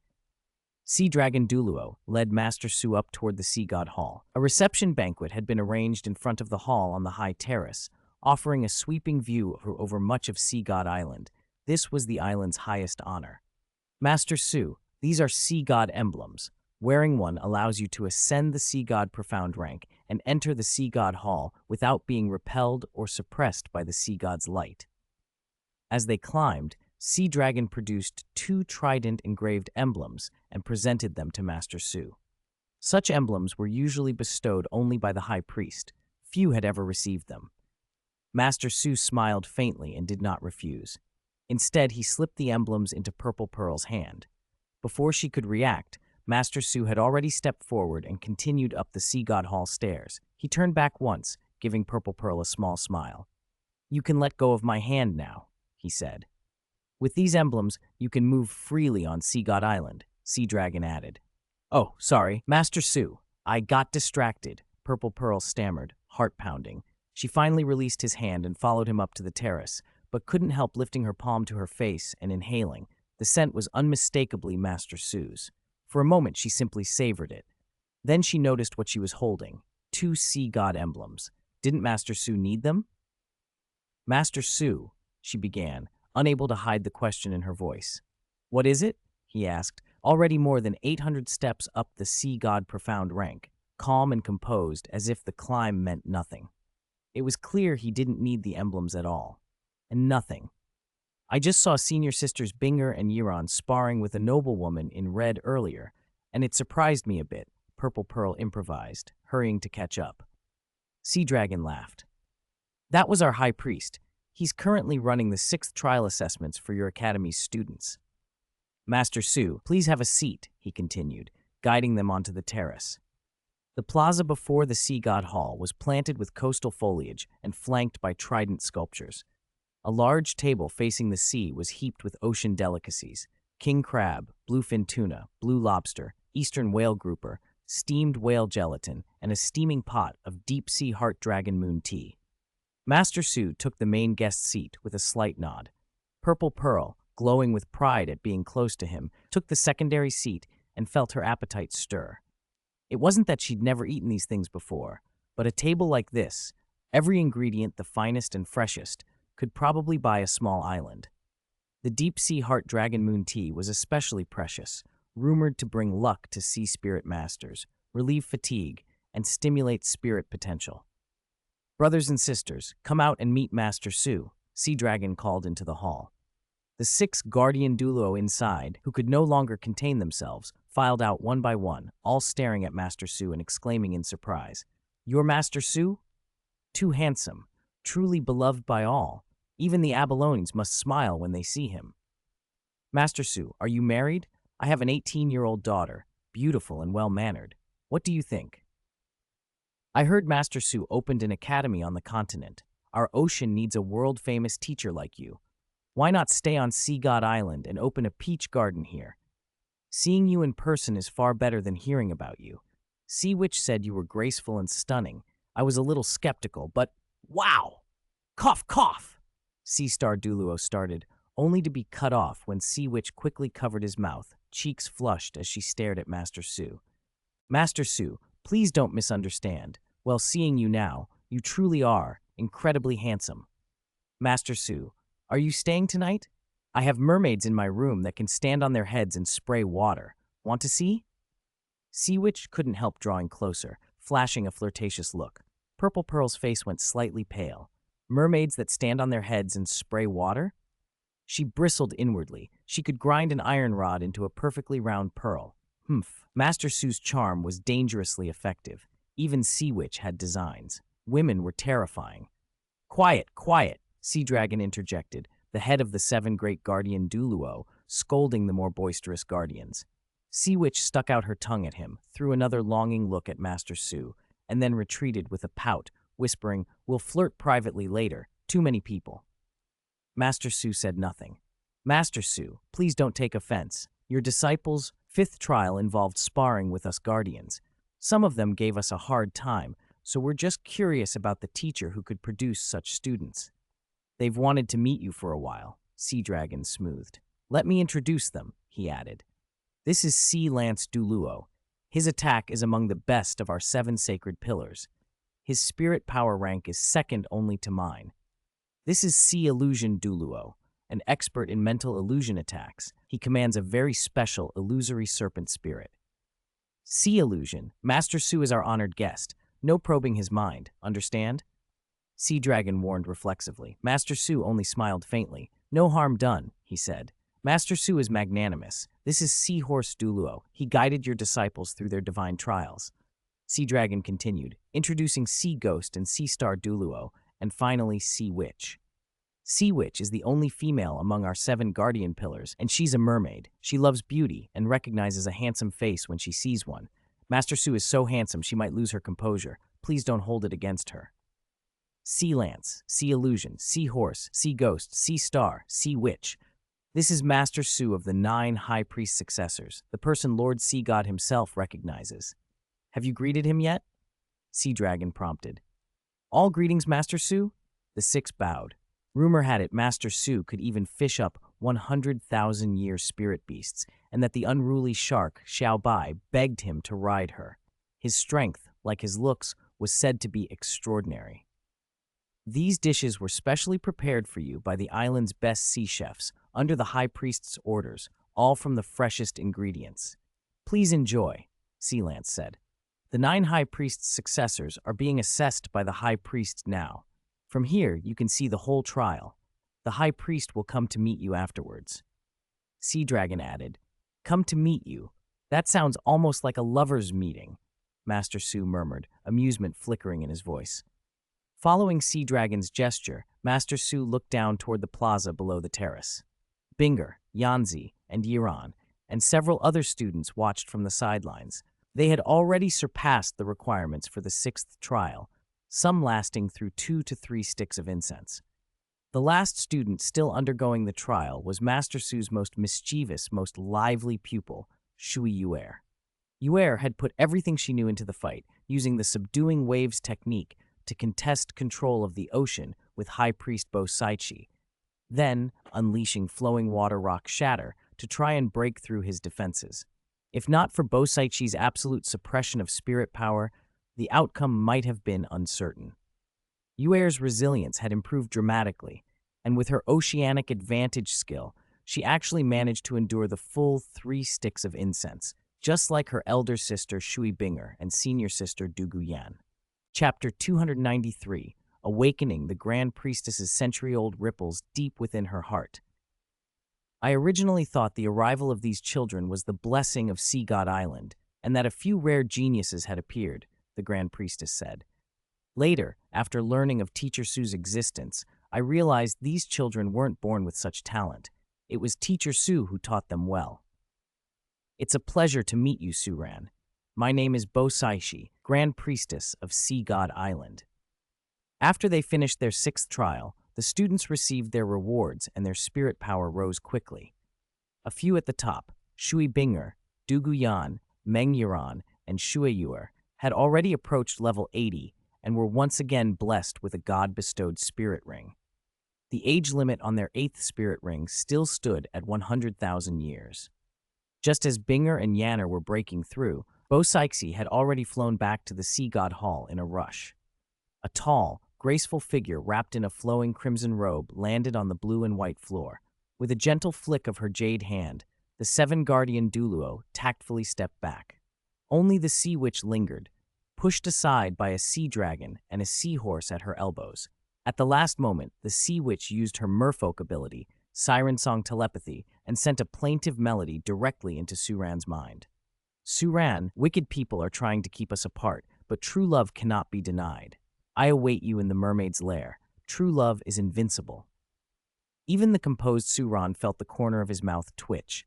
The sea witch was so hopelessly blunt it was almost comical. Amused, he still rose politely and smiled at Bo Saichi. Grand Priestess Bo, I'm Suran. I'm grateful for your help guiding my rather unruly students. Teacher Su, Purple Pearl echoed, rising and bowing with respect. Her voice, however, fell flat against the oceanic grandeur of the hall. Bo Saichi's attention was already fixed entirely on Suran. The young man in peach and white clothes moved like someone apart from the world. Calm, natural, almost immortal. Every motion carried an effortless grace. His features were flawless. To Bo Saichi, he seemed to step out of myth. Even she, who had weathered countless storms, felt her memories blur as his image filled her mind. A century of tides might rise and fall, but this moment eclipsed them all. She stepped forward 2 paces and took his hands. The touch sent a flutter through her chest, an emotion she had never expected. Purple Pearl frowned at the change in the atmosphere. A strange, intoxicating scent made the air feel heady. Watching the Grand Priestess's admiration for her teacher, she inwardly wished she were anywhere but there. Grand Priestess, Suran called gently, his voice a soothing cadence. The spell broke. Bo Saichi blinked and withdrew her hands, cheeks coloring with embarrassment. My apologies, I was momentarily distracted. Please forgive me. Suran, sit please. I invited you to Sea God Island because I hoped to make your acquaintance. I heard some time ago that you had been besieged by the Star Luo Empire on the mainland, and that several trial participants were willing to abandon their Sea God Island trials to return and fight alongside you. That speaks to the bond between teacher and disciple. Bo Saichi steadied herself, chastising the sudden flutter in her heart. She was the Grand Priestess, a level 99 limit Douluo, and the pillar of the Sea God Hall. She could not afford such weakness. She forced a polite smile and steered the conversation away, though the warmth lingering in her limbs was undeniable. Suran inclined his head. Yuer and Yuran told me that Vast Sea City once resisted a 200,000-strong force from the Star Luo Empire, and Sea God Island sent 2 Spirit Master teams to help. I came by invitation to thank the Grand Priestess in person. It was only a small effort. I cannot stand unprovoked attacks or barbarity. Bo Saixi's voice regained its steady dignity. Then she smiled as if making a decision. I usually don't drink, but to meet Teacher Su for the first time, I will express my sincerity with wine. She produced a cup. This is from Shipeng Island, brewed with the same ingredients as Dragonheart Moon, a sea god island specialty. Please try it. She raised the cup gracefully and sipped. The warm wine slid down her throat. She coughed twice and blushed, revealing she was not used to it. After 3 rounds, both Suran and Bo Saixi wore a faint flush to their cheeks. Purple Pearl, proud and composed on the surface, sat awkwardly with a plate of precious seafood, eating being the only thing that could keep her silent while the Grand Priestess flirted so unabashedly with her teacher. Any protest would only ruin the moment. Senior Sister, Yan, have the 7th trial contents been released? Shuiyuer asked below. On the plaza outside the Sea God Hall, Shuiyuer, Shui Binger, Dugu Yan, Meng Yiran, and Shui Wu had just completed their breakthroughs and advanced to Spirit Douluo. The others had become advanced Spirit Saints. Eager to finish the top 8 trials and return to the academy to reunite with their teacher, Shuiyuer immediately asked about the 7th trial. A shimmering Sea God trial token appeared before Shui Binger. My 7th trial is, pull out the Sea God trident and learn its basic usage. Junior Sister Binger, mine is the same, Duguyan said. Could all our 7th trials be the same? Shui Binger wondered. No, Shui Wu interjected. My 7th trial was to choose one among Shui Binger, Shui Yuer, and Dugu Yan and assist her in pulling out the Sea God trident. Meng Yiran, Gu Qingbo, and Chu Ruoshui nodded. They had the same trial as Shui Wu. How did our trials split into primary and secondary like this? Shui Yuer asked, puzzled. A slightly tipsy, familiar voice came from the path above. It should be the Sea God screening you. The girls looked up, then their eyes widened. Teacher! Teacher, how did you get here? Wow! Chapter 294. The Sea God's recognition is not important. The teacher's recognition matters most. I came to fish, and to see my mischievous students I haven't seen in a while. Teacher Suran teased, his cheeks a little flushed. Mischievous student? That's definitely not me. I'm Teacher Suran's sweet, obedient little Shuiyuer. Shuiyuer crowed the moment she saw him. She hurried over, snuggled at his side, then glanced at her senior sisters. Which one of you left such a mischievous impression on Teacher Suran? Come on, own up and apologize properly. Don't make Teacher Suran unhappy, she crowed. Shui Binger smiled. Yuer, aren't you the most restless of us? Slander. That's absolutely slander. Shui Yuer pouted and denied it vigorously. Teacher Suran, stop teasing. You're mainly here to fish, right? Senior Sister Meng Yiran, who knew Suran better, chimed in. When you sent us to Sea God Island, Teacher Suran spent days fishing on the ship without getting bored. The fish seemed more appealing than us. Heh. Still, it's good he had time to come. It must mean things at the academy are going well, Xiao Wu added. Then Shu Yuer's expression changed. She sniffed at Suran like a puppy and frowned. No, Teacher Suran, you've been drinking. You're warm and smell of alcohol. Suran offered a small smile. Just a little. A small drink. But Teacher Suran, you never used to like drinking. Shui Binger protested. Maybe he's been busy with academy affairs and under pressure. I heard the academy established a special jurisdiction, and Teacher Suran is mainly in charge of it. Shui Binger sounded worried, and Shui Yuer immediately grew serious. All right, then Teacher Suran might be tired, but blowing off steam doesn't have to mean drinking. Yuer learned a set of yoga from Senior Sister Xiao Wu, combined it with flowing water fist, and invented a wet flowing water massage technique that'll help Teacher Suran relax. Please, Teacher Suran, vent all your pressure on Yuer. I'll hit you. All you do is learn bad things every day. Suran tapped Shui Yuer on the head. Yuer rubbed it quickly, mock aggrieved. Wah, I'm helping Teacher Suran relieve stress, and he still hits me. Boo-hoo. Duguyan cut to the point. Teacher Suran, what did you mean when you said the Sea God is screening us? Suran breathed out. The Sea God is considering you as candidates for a godly successor, not merely priests. You've already passed the 6 trials. The next 3 trials are about picking the best of the best. The most outstanding one will be the Sea God's successor. Your 7th trial will be different. Whoever pulls the Sea God trident and learns to wield it will be the Sea God's initial choice. So the final successor will be born from among me, senior sister Yan, and you heir? Shui Binger asked. Exactly, Suran confirmed. Shui Binger frowned. Then why isn't senior sister Yuran among the sea god's successors? Her performance isn't worse than ours. In some ways, she's better. When we lured the devil spirit great white shark, if not for her accelerator, we wouldn't have succeeded. Logically, she should be getting a trial as important as ours. That's because she probably doesn't have ambitions for the sea god position, Suran said, glancing at Mengyuran. The sea god must have sensed her laxity. Your third senior sister is more interested in researching spirit tools. Mengyuran blushed. Teacher Suran is right. Whatever the trial content, Suran went on, as long as you gain something and improve, I'll be happy for you. Don't be discouraged if the sea god does or doesn't recognize you. Be grateful that the sea god helped you. But the sea god's recognition isn't the important thing. My recognition of you, and more importantly, your recognition of yourselves, that's what matters. Titled Douluo lived 200 or 300 years, and you're only in your early 20s. Your lives are just beginning. What is the sea god compared to that? He hesitated, then added, I've brought gifts for you this time. Suran's encouragement wasn't just for show. He'd been thinking a lot about what godly power actually meant. A god's force is mighty, but it isn't boundless. If a god could simply ignore spirit master rules and raise someone's spirit power rank or add spirit rings with no cost, why would talent still matter when choosing a successor? When Suran had recently broken through to the demigod realm, it became clear gods cannot disregard the laws that govern spirit masters. Rather, they operate within them. What gods can do is rapidly stimulate a spirit master's potential, allowing someone to overdraw their limits briefly, accelerating their strength. But even that has a price, something like the god's origin, the origin chi of heaven and earth.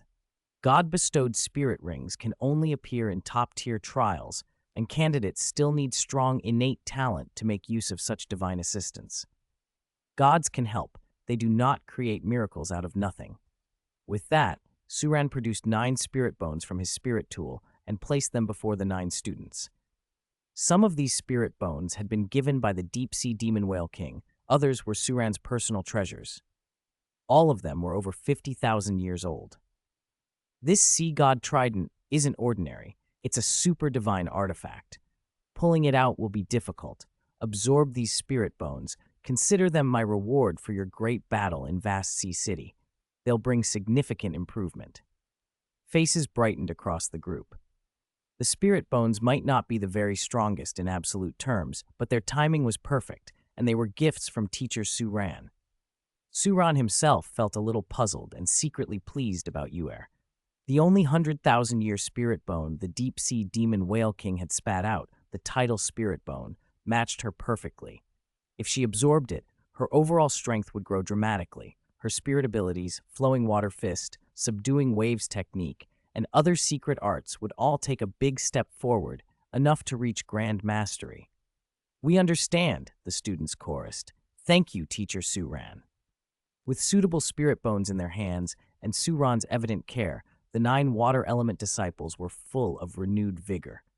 This should be your first time entering the Sea God Hall, Bosaikshi said as he led them deeper into the island.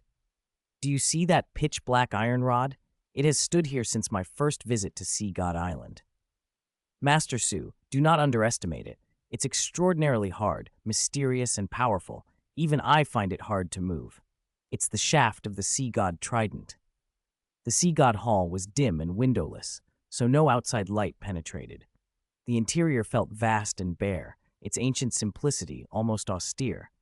At the center stood a guardian platform similar to the 7 sacred pillars, and from it rose the pitch-black iron rod, upright and dominant, as if it were the very heart of the hall and of Sea God Island itself. Bosaisi's attention lingered on Suran as he informed them of the trial details. Shuyuer, however, barely registered the solemnity and blurted, "Very hard? Teacher Suran is the hard one. Whoever touches him knows. For the hardness of iron rods, go to Taoyuan Academy and find Teacher Suran." Her voice fluttered with mischief. A hush fell as everyone's gaze converged on Shuyuer and Suran. Suran's face showed helpless embarrassment more than anger. As a teacher, he felt ashamed. What kind of student had he raised? He wanted to scold her. When you're out, don't say you're my student. I don't have the face for that. Where did you learn such suggestive words? Shuiyue hastily explained. Abs. I meant abs. That explanation was both a concealment and the truth. Abs. How do you know Teacher Suran's abs are hard? Have you touched them? Someone called, half joking.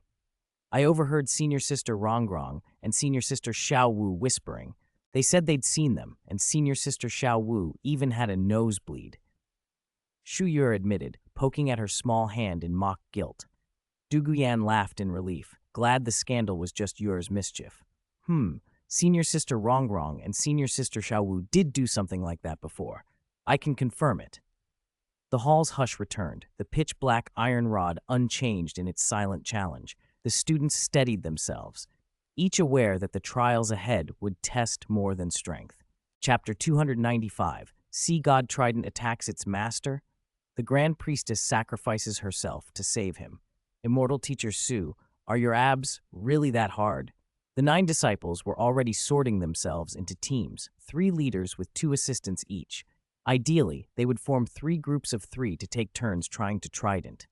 Standing beside Su Ran in a red robe, the Grand Priestess Bo Saishi held her priestess scepter and asked in a soft, slightly embarrassed voice. Su Ran froze for a moment, not sure how to answer. Don't listen to her. I have some lean muscle, sure, but I've never compared, so I don't really know how hard it is. Let me feel. Then we'll know for sure. Bo Saishi's eyes flicked toward Su Ran's abdomen. Her imagination ran away with her, awakening a stir in the heart of the century-old maiden that made her eager to try. Isn't that a bit inappropriate? Isn't Immortal Teacher Su a teacher? Seeking truth and being pragmatic befits a teacher. Since Immortal Teacher Su can't tell whether my junior sister's words are true, Shishi is willing to help Immortal Teacher Su discover the truth. Shishi? It's my nickname. No need, no need. Some things don't need to be made too clear. Su Ran felt a cold sweat. Strange, she should be calm, proud, devout. But now, in every word she spoke, there was an undeniable tenderness. All right. Seeing Su Ran's mild rebuke, Bo Saishi yielded with a small, disappointed sigh. In 100 years as Grand Priestess, she had never once felt a man's abdominal muscle. How she longed to know. I'm most curious which of Immortal Teacher Su's 3 disciples will succeed. Presumably the disciple who pulls the Sea God Trident the fastest and learns the Golden Trident the quickest will be the Sea God's successor, Su Ran replied. If one of my 3 disciples truly becomes the Sea God's successor, I wonder if the Grand Priestess will be happy or sad. Bo Saishi's voice faltered. She had been waiting for this duty for a century. How could she be sad? Yet seeing a peerless teacher standing before her made the tender part of her heart revert to that of an 18-year-old girl. The thought of giving her life to complete a divine mission weighed heavily on her. Few outsiders knew the truth. The Grand Priestess's role was not just honor. Once the Sea God's successor was chosen and matured, that priestess became a sacrifice to pave the way for the god. Bo Saishi set her jaw. There's no other way. This is my mission. I drew the first lot. Let us begin. The 9 disciples had finished drawing lots. The testing order was set. 1. Du Guyan with Yu Hairo and Shen Liu. 2. Shui Binger with Shui Wu and Qingbo. 3. Shui Yuer with Meng Yuran and Chuoshui. Du Guyan was first. Calm and unmoved, she fixed her gaze on the Sea God Trident and strode to the central guardian platform. Her junior sisters flanked her. Su Ran and Bo Saishi fell silent, watching intently. On the highest tier, facing the weapon the Sea God had left, the exposed shaft of the trident jutted some 10 feet out of the stone, thick as a child's arm, dark and dull, the surface marked with faint, intricate patterns. Du Guyan stepped forward in her blue phosphor serpent stride. Poisonous, purple-black aura glowed around her palms as she gripped the shaft. Yu Hairo and Shen Liu released their spirits. An ice crocodile clamped the trident's base and pushed. A shuttle dragon of dim gold coiled and pulled. As Du Guyan grabbed the shaft, a jolt ran through her. The patterns fit her palms as if carved for them, and the shaft felt heavy and oddly warm, as if a current, blood, life flowed within. Behind her, the azure phosphorus serpent empress spirit, more fittingly the calamity serpent empress, manifested. The Sea God Trident imprint on Du Guyan's brow glowed black gold. Spirit snake hand, Xingyi fist, calamity chi, Her power surged. The trident began to come free with a grinding scrape, its true head emerging to reveal black-gold patterns blooming across its length. Golden light erupted, filling the hall, and a pillar of brilliance shot upward before dimming. But then the trident grew heavy in her hands, as if resisting. Duguyan gritted her teeth and pushed with all her cultivation and strength. Suran's expression tightened. Something was wrong. The trident shouldn't be resisting like this. In the original records, even Tang San had pulled it out, and with Duguyan's strength, it should not be so difficult. He snorted softly and focused. A surge of spiritual force pierced into the trident's interior. The trident shivered then. Bu Guyan pulled out the sea god trident. Time, 6 minutes. She descended, relieved and grateful. Thanks, 2 junior sisters. I'm versed in poison, not just raw strength. Without you, it would have taken twice as long. Senior sister, we're all being assessed. We're not doing you a favor, they replied with smiles. Their 7th trial rewards were issued. Secondary red-level authority on Sea God Island, the rank of second priestess, a 4-level increase in spirit power, and 6,000 years added to their spirit ring cultivation. Next came Shui Binger. The air chilled as ice chi spread, freezing the hall. The pillar of light rose once more. Pulled out the sea god trident, time 4 minutes. Similar rewards followed, with an extra 1,000 years added to their spirit rings. The last team, Shuyuer with Meng Yuan and Chirua Shui, stepped up. Shuyuer drew a steadying breath. Her teacher watched, and she meant to show her the fruit of her years of training. Whoosh! Pulled out the sea god trident. Time, 2 minutes, 58 seconds. They earned their reward, a further 500 years to the rings. Bosaishi watched the golden trident standing in the center, drawn free by the 3 teams, and her face held a complex expression. She stepped forward, voice resonant with the island's ancient reverence. In old times, a prodigy of the sea appeared. By his strength and charisma, he subdued nation after nation, and after 1,001 years he unified the ocean and was revered by all sea races as the sea god, a living legend. Children, you have pulled out the sea god trident. Among you will be born the sea god. But at that moment, something unexpected happened. The trident, standing upright among them, suddenly leapt into the air. It scoured the dome of the sea god hall and then, with frightening speed, swung towards Suran. Bosaichi's heart lurched. Instinctively, she turned and moved in front of him, raising her body and scepter as a shield. Immortal Teacher Su, be careful! The trident struck with a burst of blinding golden radiance. Bosaichi threw herself in front of Suran, and the weapon slammed into her like a living thing. For an instant, the hall seemed to freeze. The golden light seared into her chest and spread outward in a bloom of light. Bosaichi cried out, a sound equal parts pain and resolve. She used her scepter to meet the blow, channeling every ounce of her priestess authority through it in a desperate bid to deflect the trident's will. But the sea god trident was not a mere weapon now. It moved as though it bore anger and confusion. Its black gold patterns pulsed, and its tip forced through flesh and bone with absolute inevitability.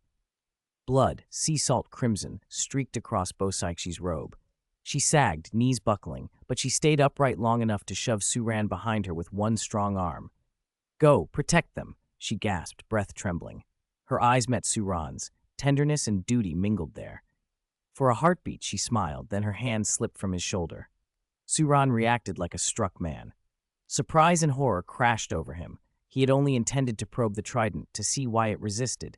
He had not expected it to turn and attack him. He lunged forward, gathering all his spirit power to heal, to pull the trident back, to reverse whatever had caused it to lash out. But the wound was deep. Bosaichi's life force was ebbing fast. Her priestess aura, once radiant and commanding, thinned like a candle guttering in wind. Around them, the disciples cried out. Duguyan and the others sprang forward, but Suran's urgent force pushed them back.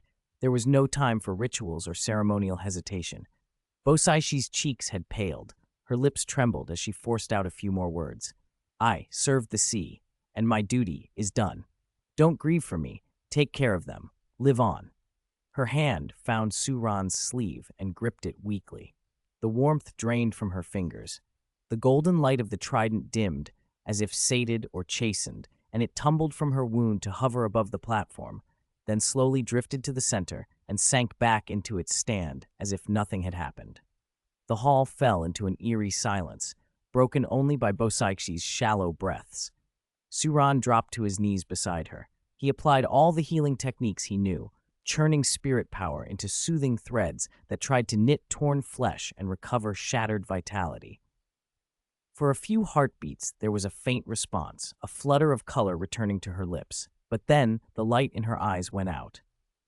Bosaichi's body settled, the breath that had carried a century of duty leaving her like a tide receding.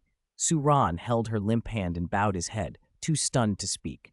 Around him, the disciples stood frozen, tears beginning to well. The hall, which had moments before erupted in glory and light, now felt like a tomb. Outside, the sea wind pressed against the stone, whispering over ancient waters. The sea god trident rested once more in its place, dark and inscrutable, its patterns still faintly glowing as if nothing of the sacrifice could touch it. But the cost had been paid. No one moved for a long time. Then Duguyan took a step forward and laid her hand on Bosaixi's forehead, closing the priestess's eyes with a reverence that felt like a benediction. The crowd around them bowed their heads, and the sound of weeping rose and fell like waves. In the hush that followed, Suran finally rose. His face was pale but set.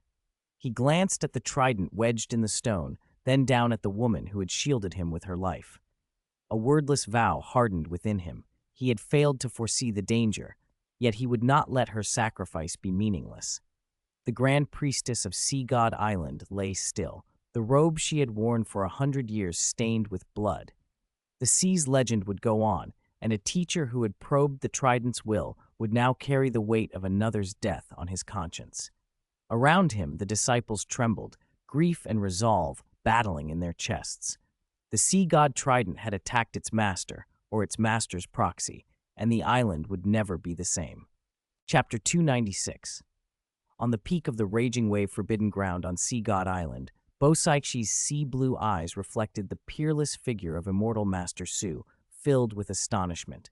Just an hour before, she had watched the berserk sea god trident, pulled free, lunge as if to strike immortal Master Su. Even pouring all her spirit power into the defense had seemed insufficient to stop its razor edge.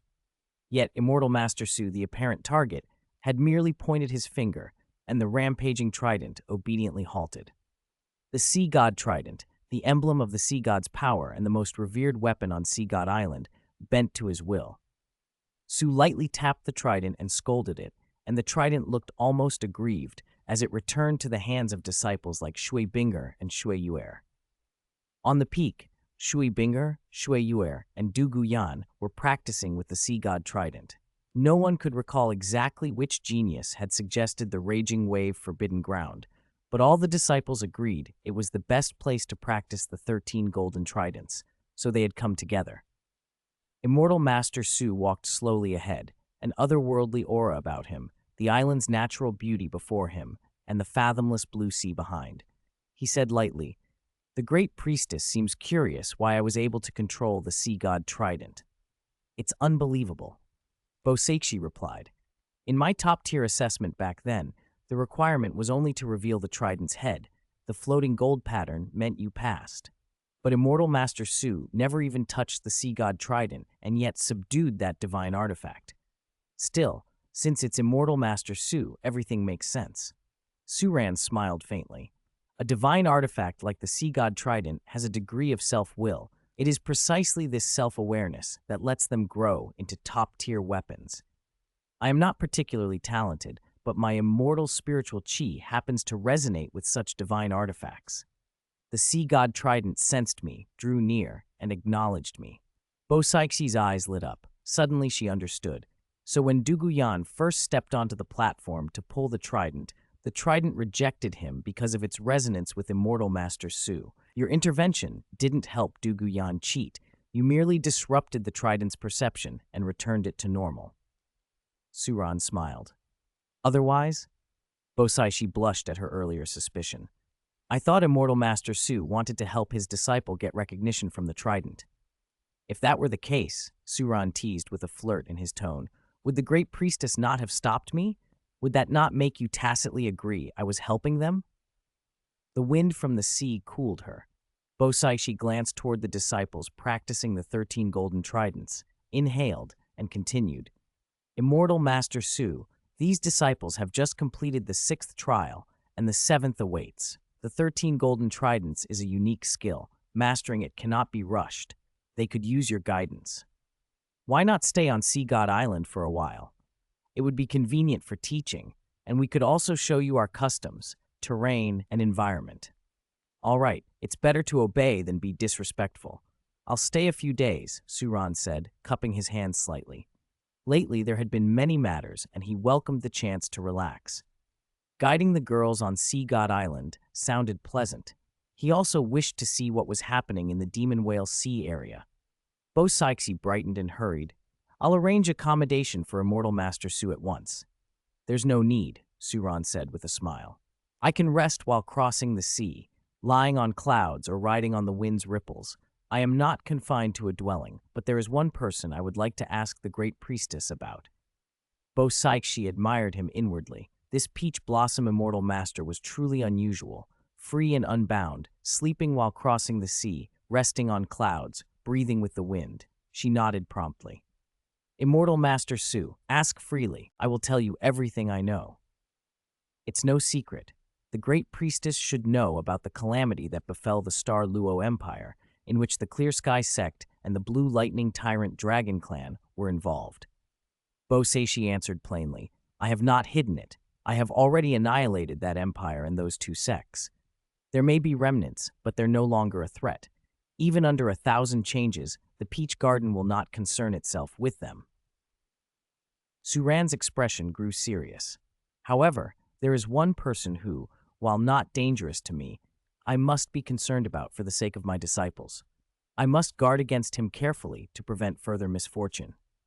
His gaze dropped to the surging waves beneath the raging wave forbidden ground. Bosaishi stepped forward. Is Immortal Master Su worried about Tang-san?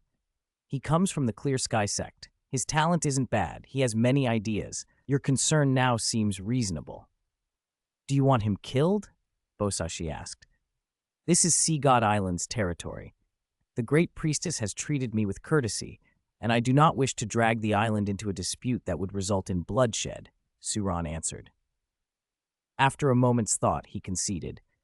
If the great priestess can keep him disciplined and well-behaved here on Sea God Island, I am not narrow-minded. But if he leaves and returns to the continent, my students will not let him off lightly. I understand. Rest assured, Immortal Master Su, Bosaishi said firmly, I will handle Tang-san properly. If he dares to attempt the restoration of the Clear Sky sect, Sea God Island will hunt him down. Besides, in the near future, Immortal Master Su's disciple may take over Sea God Island. When that happens, he will also come under our disciple's jurisdiction. Bosaishi's eyes fixed on the deep-sea silver pillar beneath the raging wave forbidden ground. She had already made her decision. At that moment, Tang-san was entirely unaware of the conversation happening above. Bound to the deep-sea silver pillar, he endured the daily assault of the waves, baptized and battered by seawater. His skin had turned pale, and bruises mottled his body. He felt drowsy.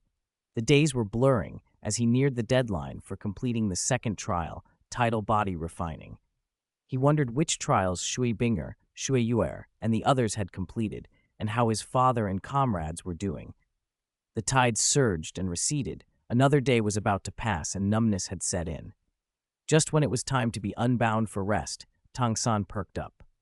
From the heights, he thought he heard the whistle of trident practice and the light laughter of girls, voices that sounded familiar, like Shui Binger, Du Guyan, and the others. He longed to climb up and see. Instead, a stern voice boomed, and a sea god black trial punishment card appeared before him with a cold decree. Tang-san, your performance is substandard. Your body refining is insufficient. Extend the tidal body refining period by 1 additional year.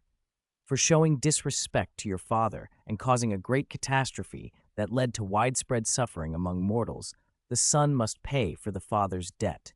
Extend the tidal body refining binding by 2 additional years. Increase the daily tidal body refining by an additional 4 hours.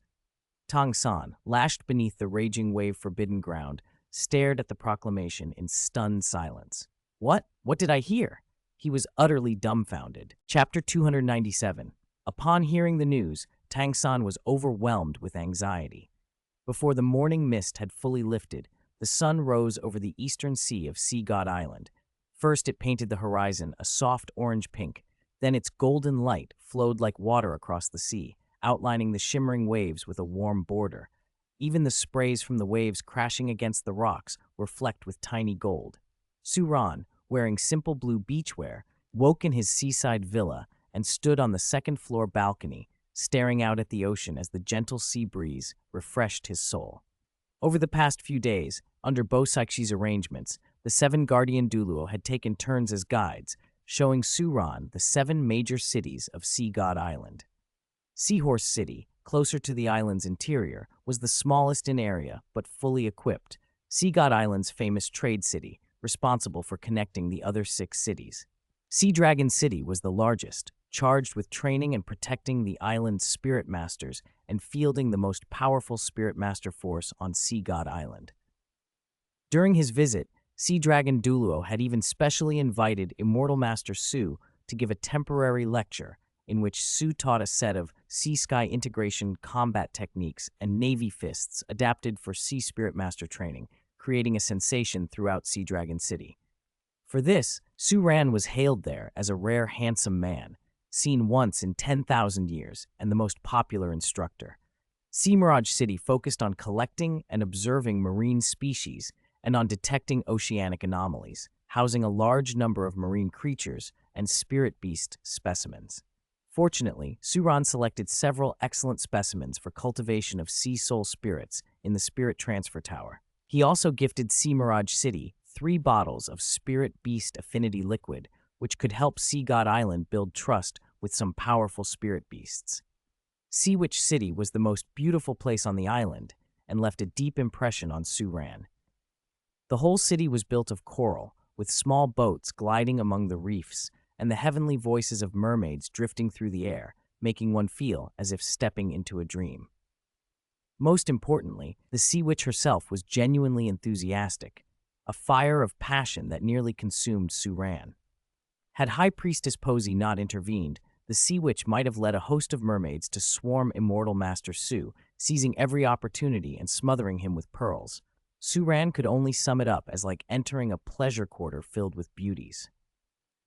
The most unique city was Starfish City, located underwater, the most concealed city on Sea God Island, where humans and highly intelligent spirit beasts collaborated and lived together.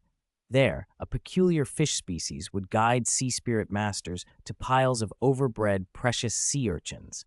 The sea spirit beasts collected these urchins for food storage or sale, while the cleaned area became a suitable habitat for the guiding fish. While Su Ran toured the 7 cities, his disciples were training with the Golden 13 Tridents in the Raging Wave Forbidden Ground.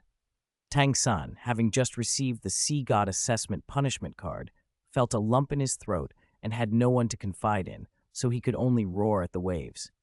What did my father do? Why is he dumping this on me? I don't know anything.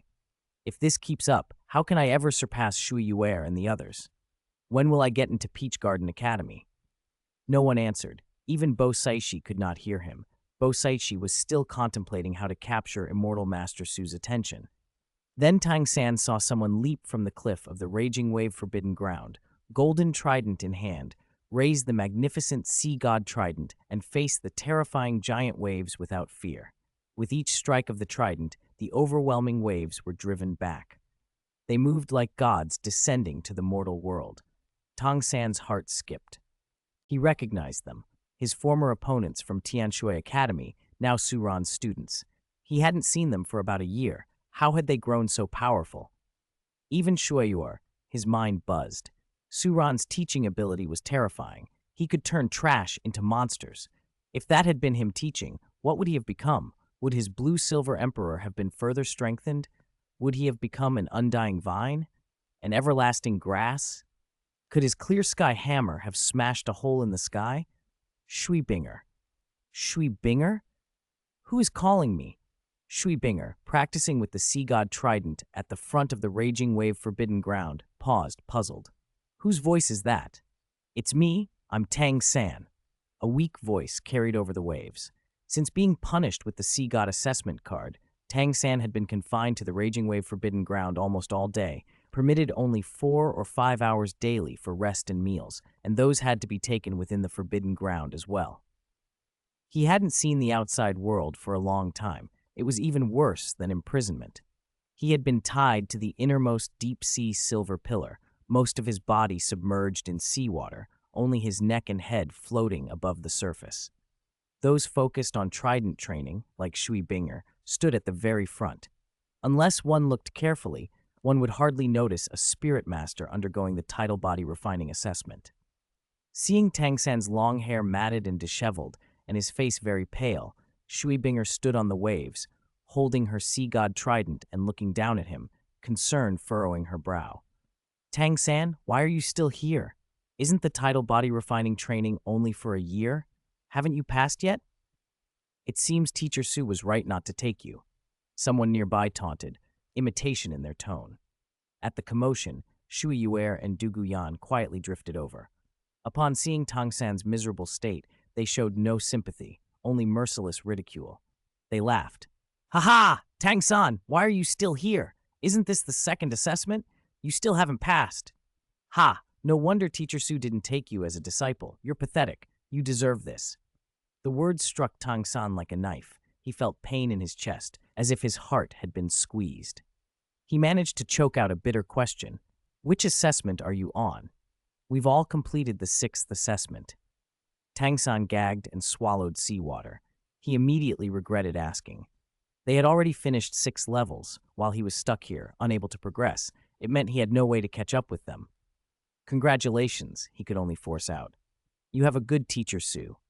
As for me, I'm only a nominal grandmaster, but in truth, nothing." "Forget it," he told himself, though the words tasted hollow. "Maybe this is my fate. But as long as there's a chance, I'll keep trying to win Teacher Su's recognition." Then he forced himself to ask the question eating at him. "I want to ask, my Sea God assessment card showed a punishment related to my father. Have you heard any news about my father? What exactly happened to him?" Shui Binger and Shui Yuer's expressions hardened instantly at the mention of Tang Hao. Coldly, they replied, "That dead rat and your teacher Yu Xiaogo were ambitious and malicious. They even colluded with the Star Luo army to destroy our Peach Garden Academy. They deserved to die. Fortunately, they did die. Your father is dead. Your teacher is dead too. It's a wonder you're even alive." Tang San froze. The words hit him like a blow. "What?" His voice trembled. "You're not lying to me. Why would I lie to you?" Shui Binger said icily, "You're not worth a lie." "Tang Hao?" Tang San's eyes widened, disbelief contorting his face. Overwhelmed with anxiety, he spat a mouthful of old blood. "Tang Hao! Tang Hao!" Rage and regret flared through him. What a useless teammate. I only regret he didn't listen to me. Even in death, he drags me down. With the foundation of Peach Garden destroyed, if I had wanted to play dirty, why would I, Tang San, have had to humble myself like this? Chapter 298. Wind and clouds rise on the sea. Whales and dragons soar across the sky. Demon Whale Sea Area. Deep Sea Demon Palace.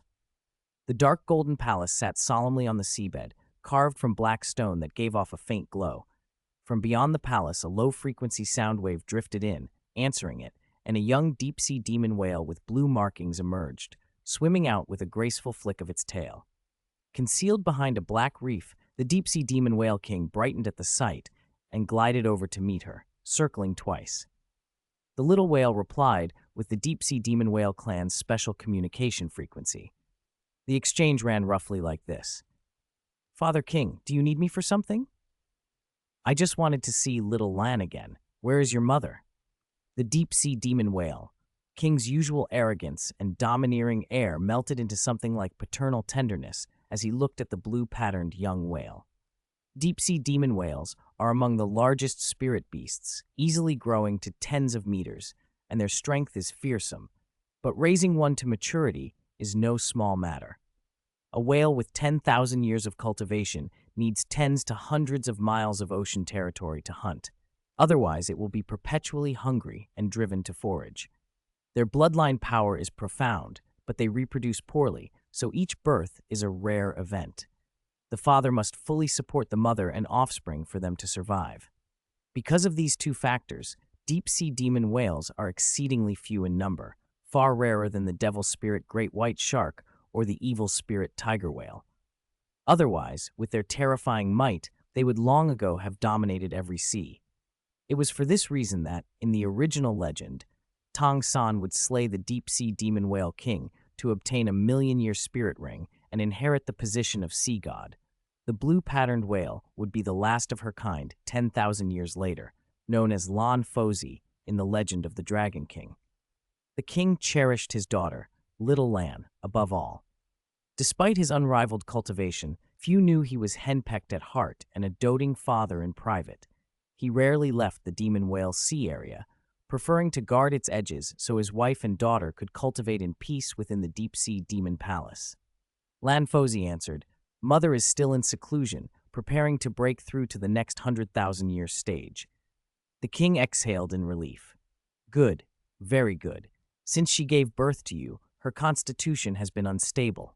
A bit more cultivation, a little more strength. That will give her confidence when she faces the next heavenly tribulation."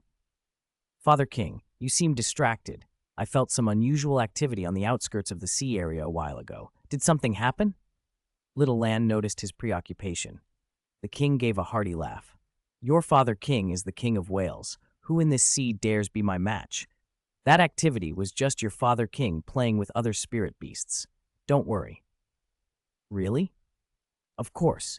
Do you not believe your father king?" "Of course I do, but you don't sound very confident." Confusion clouded Lan Fozi's eyes. The king could not fully hide his memory of being hooked and dragged twice by immortal Master Su, an experience that had bruised his proud image. "It's nothing. It's just that the sea hasn't been very peaceful lately. Child, you and your empress should stay in the palace and cultivate. Don't go out if you can, understand? Take care of yourself." The king gazed deeply at his daughter, reluctant to send worry into her heart. Lan Fozi nodded. "I understand. All right, go home. Your father king will watch you back to the palace." He flicked his tail and watched her swim off. 100 meters later, the king couldn't help himself. From his mouth came a small imprint, like a shard of a peach blossom tile, and he instructed, "Little Lan, if you run into trouble and can't find your father king, take this to a place called Peach Garden and ask for help from someone called Immortal Master Su." After much thought, the king had still found no one better to entrust his wife and daughter to than that peerless Immortal Master Su. Lan Fozi took the tile fragment, puzzled. Peach Garden? Immortal Master Su? Why would she ever be in danger? Why would she not be able to find her father king? Looking back one last time, she found him already gone. Several days later, the sea was bright and blue. Sea God Island, raging wave, forbidden ground. Tang San crawled up from beneath the deep-sea silver pillar exhausted. More than 10 hours a day of tidal body tempering left him physically spent and starving. Worse than the pain, though, was the mental anguish. For over a year, he had endured the lashes of the waves because he believed that once he passed the sea god assessment, he would become stronger, surpass the Taoyuan students, and win Teacher Su's recognition at Peach Garden Academy. He had suffered through the tides so long only to learn that his path had been cut off. His father had severed his remaining options. Now, it seemed all was lost. Joining Peach Garden was impossible. The sect he might have inherited had been destroyed, and his friend in the Star Luo royal family was gone. Everything seemed to have been wiped away. Tong San didn't know what to do next, or who would still stand by him. He felt utterly alone. He wolfed down the food prepared on Sea God Island with hollow appetite. In contrast, Shui Binger and Shui Yue in the Forbidden Ground were not being battered by the waves like he was, nor were they passively enduring them. Each wielded a halberd and could manipulate the seawater within the Forbidden Ground, smashing, guiding, and directing the surging tides. Tang San strongly suspected Shui Yue of holding a grudge. Whenever it was her turn, she seemed to pick up the intensity and direct the waves at him, once breaking several of his ribs. Over the past few days, Tang San had confirmed one thing. Shui Yue, Shui Binger, and Du Guyan had all broken through to Spirit Douluo levels, well above Soul Master ranks, while he had only just advanced to Spirit King. He was already 10 or 20 levels behind them. This shook Tang San's understanding of the Spirit Master world. He had heard Gangzi teach that a 20-year-old Spirit King was an unparalleled genius, yet here were these students, barely 20, already over 80-level Spirit Doulos. As he shoveled food into his mouth, he glowered resentfully at the Taoyuan students. Then, outside Sea God Island, a sudden blast of wind tore through, howling and snapping trees and flowers. Tang San's lunchbox smacked him in the face with a thud. "When it rains, it pours," he muttered, wiping food from his face and feeling dejected, until his purple demon eye flared to life. He sprang up and peered toward the distant horizon, shock striking him through the bones. "What is that?" he cried. A colossal waterspout leapt into the sky, and within it a faint but enormous whale silhouette formed, roaring toward the heavens. Everyone training on Sea God Island froze, braced against the gale, watching in stunned silence as the immense demon whale soared up into the sky. Chapter 299, Deep Sea Demon Whale King evolves into Whale Dragon God, assaulting the divine tribulation. What terrifying energy fluctuations, hundreds of miles away, and we can still feel such a vast surge of chi. What is that? Is it a dragon? Meng Yiran, whose major achievement was in hidden weapons and who specialized in spirit tools, had cultivated the nano-eye. It was by cultivating this nano-eye that she could attempt to replicate her teacher's precision weapons, the Crack-Soul sky-shattering cannon, nuclear bombs, and the like. The nano-eye refines the pupils into multi-lensed optics, allowing one to magnify distant objects hundreds, thousands, even tens of thousands of times. Her observational ability far exceeded Tang San's purple demon eye. Even 100 miles away, if her line of sight was clear, she could make out details. From that distance, she saw it. Inside a towering water tornado, a colossal whale was in the middle of transforming into a dragon. The deep-sea demon whale's body was so huge it blotted out the sky and the sun, at least 500 meters long and still growing. Worse, the water tornado was moving towards Sea God Island. No wonder the winds around the island were intensifying and whirlpools were forming. The anomaly forced Meng Yiran and the others to break their cultivation and rush to the villa prepared for their teacher on Sea God Island. The seaside villa was empty. Their teacher was instead sitting on a coconut tree by the shore. All the surrounding trees were bent in the gale, but the coconut tree he sat in stood straight and unshaken. Without moving, Immortal Master Su simply sat there and calmly addressed his anxious students. "You need not panic. Sea God Island will face this trial. Watch, and you will see the ultimate fate of spirit beasts in this world, the pinnacle of spirit beasts, and you will understand the end of the Spirit Master's path." Shui Binger, Du Guyan, and the others, having returned the Sea God Trident to the Sea God Hall, hurried to find their teacher. They heard his words. Although they didn't fully understand his meaning, they obeyed and did not act rashly. They sat cross-legged around the coconut tree, staring at the distant, roaring water vortex in astonishment. The source of the anomaly was none other than the deep-sea demon whale king. After obtaining the precious blood and immortal wine refined by Immortal Master Su, the demon whale king had grown extraordinary. His cultivation had soared toward 1,000,000 years. Expecting a tribulation, he returned to the deep-sea demon palace to reassure his wife and daughter and settle matters before confronting his trial. Now, on his enormous body, dark black scales split and sloughed away to reveal new skin beneath. Golden blue dragon scales patterned with starlight, each like a deep-sea sapphire, edged by a faint halo of gold that pulsed with his breathing. His whale snout contracted and lengthened into a dragon's head with sharper lines. Closed gill slits reformatted into 3 pairs of drooping dragon whiskers. When the whiskers swayed, the seawater parted and seemed to carve a vacuum trail. A golden vertical mark on his forehead split open, and 2 spiral dragon horns burst forth, their tips wrapped in silver-white lightning. Each flash sent circular energy ripples surging through the deep sea. His pectoral fins differentiated into clawed limbs sheathed in dragon scales. The claw tips scraped the seabed, crushing basalt reefs. His bifurcated whale tail reshaped into a dragon tail bristling with bone spurs. When the tail lashed, it pierced the deep-sea pressure barrier, tearing black spatial rifts that sucked in seawater and generated destructive sea tornadoes. The shock in pressure and energy alarmed the entire ocean. Sea God Island immediately activated an emergency alert.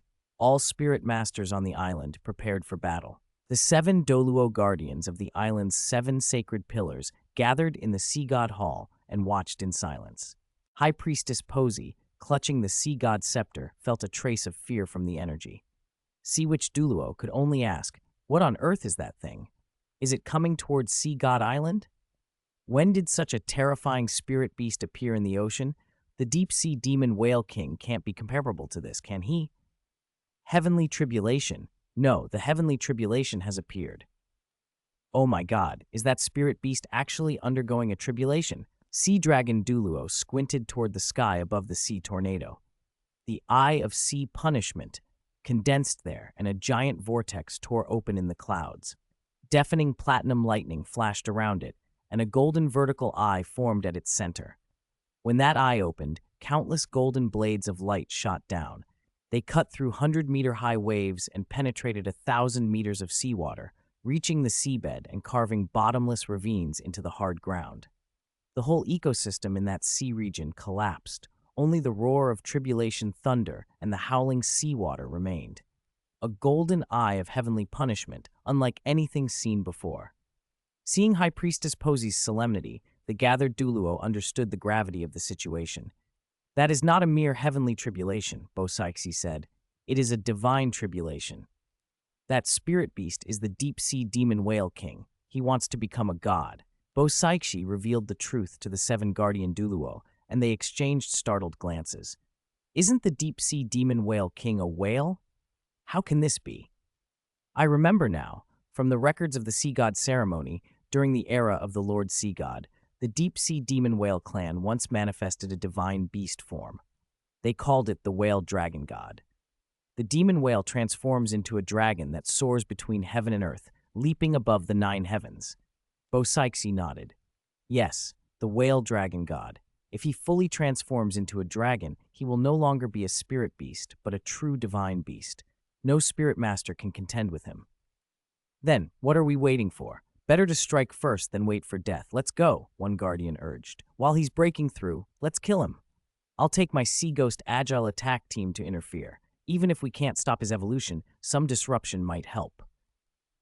Sea Ghost Douluo volunteered. Bosixi waved her jade hand and stopped them. "There's no need. The might of a divine tribulation is beyond what a spirit master can withstand. If you rush in, you could be obliterated by the divine lightning. The deep-sea demon whale king has deliberately drawn the divine tribulation towards Sea God Island. He intends mutual destruction. All spirit masters of Sea God Island, obey my command. Activate the island's protective divine light, form the Great Sea Defense Array, and prevent the deep-sea demon whale king from closing in. Sea Witch, Sea Star, you two stabilize the islanders. If necessary, organize a temporary evacuation of Sea God Island." "Yes," Bosixi issued countermeasures. With a sweep of her priestess scepter, a blue-golden sea god light bloomed from the Sea God Hall and enveloped the entire island. The 7 guardian Douluo cupped their hands in respect and spread out in 7 directions, channeling the power of the 7 sacred pillars to raise a thick seawall around Sea God Island. Bosaixi's expression changed as she remembered someone. Worried, she flew to the seaside villa and found Immortal Master Su sitting calmly in the coconut tree. As she landed, she heard him speak in his leisurely voice. "The Kun is so vast, who knows how many thousands of miles. When it rages and flies, its wings are like clouds hanging from the sky. This 1,000-meter whale dragon has quite the demeanor of the great Kun," he murmured. Bosixi stood there, unable to tell whether to laugh or cry. At a moment like this, Immortal Master Su still had the leisure to recite poetry. Chapter 300, Did the Whale Dragon God Fall? Immortal Master steps forward to question the deities. Sea God Island is on the brink of disaster, and Immortal Master Su seems completely at ease, the High Priestess muttered. "If you weren't racing to prepare Sea God Island's defenses, and instead had time to seek us out, High Priestess, doesn't that mean you're calm and confident too?" Immortal Master Su replied lightly. "Actually, I'm very nervous," the High Priestess admitted. The storm that had raged across the sea suddenly stalled at Sea God Island's eastern shore. Seeing Suran's composed, untroubled face, High Priestess Posi's tension eased slightly. But her quiet conversation with Immortal Master Su puzzled the Sea God assessment students. Shui Yuer leaned toward her sister, Shui Binger, and senior sister Du Yan. That spirit beast is unleashing world-shattering power. Why do Teacher Suran and the High Priestess seem so calm? She whispered. Du Yan tapped her lip, thinking back to the atlases they had studied. Before we came here, Teacher Suran meant 3 overlord-level spirit beasts of the ocean in the marine tomes: the devil spirit great white shark, the evil spirit tiger whale, and the mysterious deep-sea demon whale. He wrote that among the deep-sea demon whales, there's a super being whose age surpasses almost every other spirit beast. Our earlier assessment noted something similar. Could this be the one? A spirit beast with nearly 1,000,000 years of lifespan. I can't imagine what it would be like if it completed its breakthrough, Du Yan said. If a deep-sea demon whale actually breaks through 1,000,000 years, it would become a divine beast, the whale dragon god, the first divine beast of the oceans since ancient times, with power rivaling a true god. The students' murmurs carried. Bo Saixi's eyes widened when she realized the scope, the whale dragon king revealing its realm as it attempted to break through. Divine beast! What a pity, Teacher Suran sighed softly, shaking his head. It's a pity? Shuyur asked, curious. Suran drew a long breath. It's pitiable that, however lofty its ambitions to challenge the true God, it is still bound by fate. Even if it fights to the end, it cannot escape that fate. It's only a matter of time. Suran already understood the whale's fate. Still, because of his interference, the creature would at least face the divine tribulation instead of being slain outright per the original outcome. Otherwise, according to the first plotline, Tang San, with the sea god's aid, would have killed it earlier, and its mate and child would have suffered a tragic fate as well. Shui Binger and Shui Yuer could not fully fathom Suran's meaning, but the admiration in his voice made them realize the Whale Dragon King's actions were extraordinary, even noble. Bo Saichi stared at Suran with fresh curiosity. Who was this immortal master who knew so much about true god affairs? Where had he acquired such knowledge, and how had he come to walk the mortal world? She had once thought Tang Chen, or Tang San by his own power, had reached an unmatched peak. Now she saw there were immortals in the world she knew nothing about. Rumble. Thunder rolled as dark clouds pressed down. Come on, come at me! The storm seemed to challenge. If we are to die, let us die together. Better than living with regret. Tang San, alone on the mountaintop of the raging wave forbidden ground, battered by rain and wind, had collapsed to his knees and howled like a madman. To live or to die, what was the meaning of either? At the sight of the lightning and the swelling sea, doubt and fear welled within him. When the divine thunder began to strike with ferocity, Tang San, still only at the elementary spirit emperor realm, felt his legs go weak. If even one bolt hit him, he would be turned to ash. Suddenly, at the brink of surrender, he felt a desperate will to live flare up again. Far out to sea, 30 to 50 li from Sea God Island, the deep-sea demon whale king's tribulation spout halted. The sky shifted color, and lightning began to hammer down. The whale's body had already changed, half whale, half dragon, its dragon head fully formed. It fixed its gaze on the eye of divine punishment suspended in the heavens. I have drunk human blood, drunk immortal wine, and hidden in the depths for 100,000 years, the whale dragon king roared.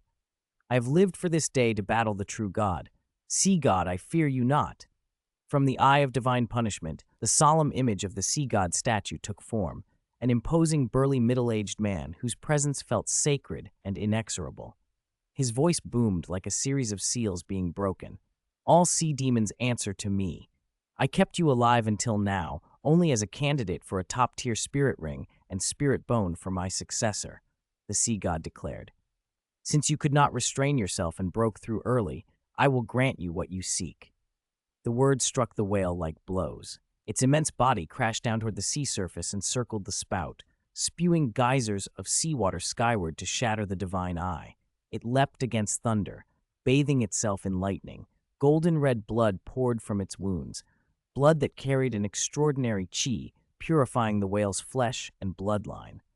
It dragon transformed further, its physical form teetering on the brink of becoming the whale dragon god's true body. Even the sea god, watching through the eye of divine punishment, showed a subtle change in expression.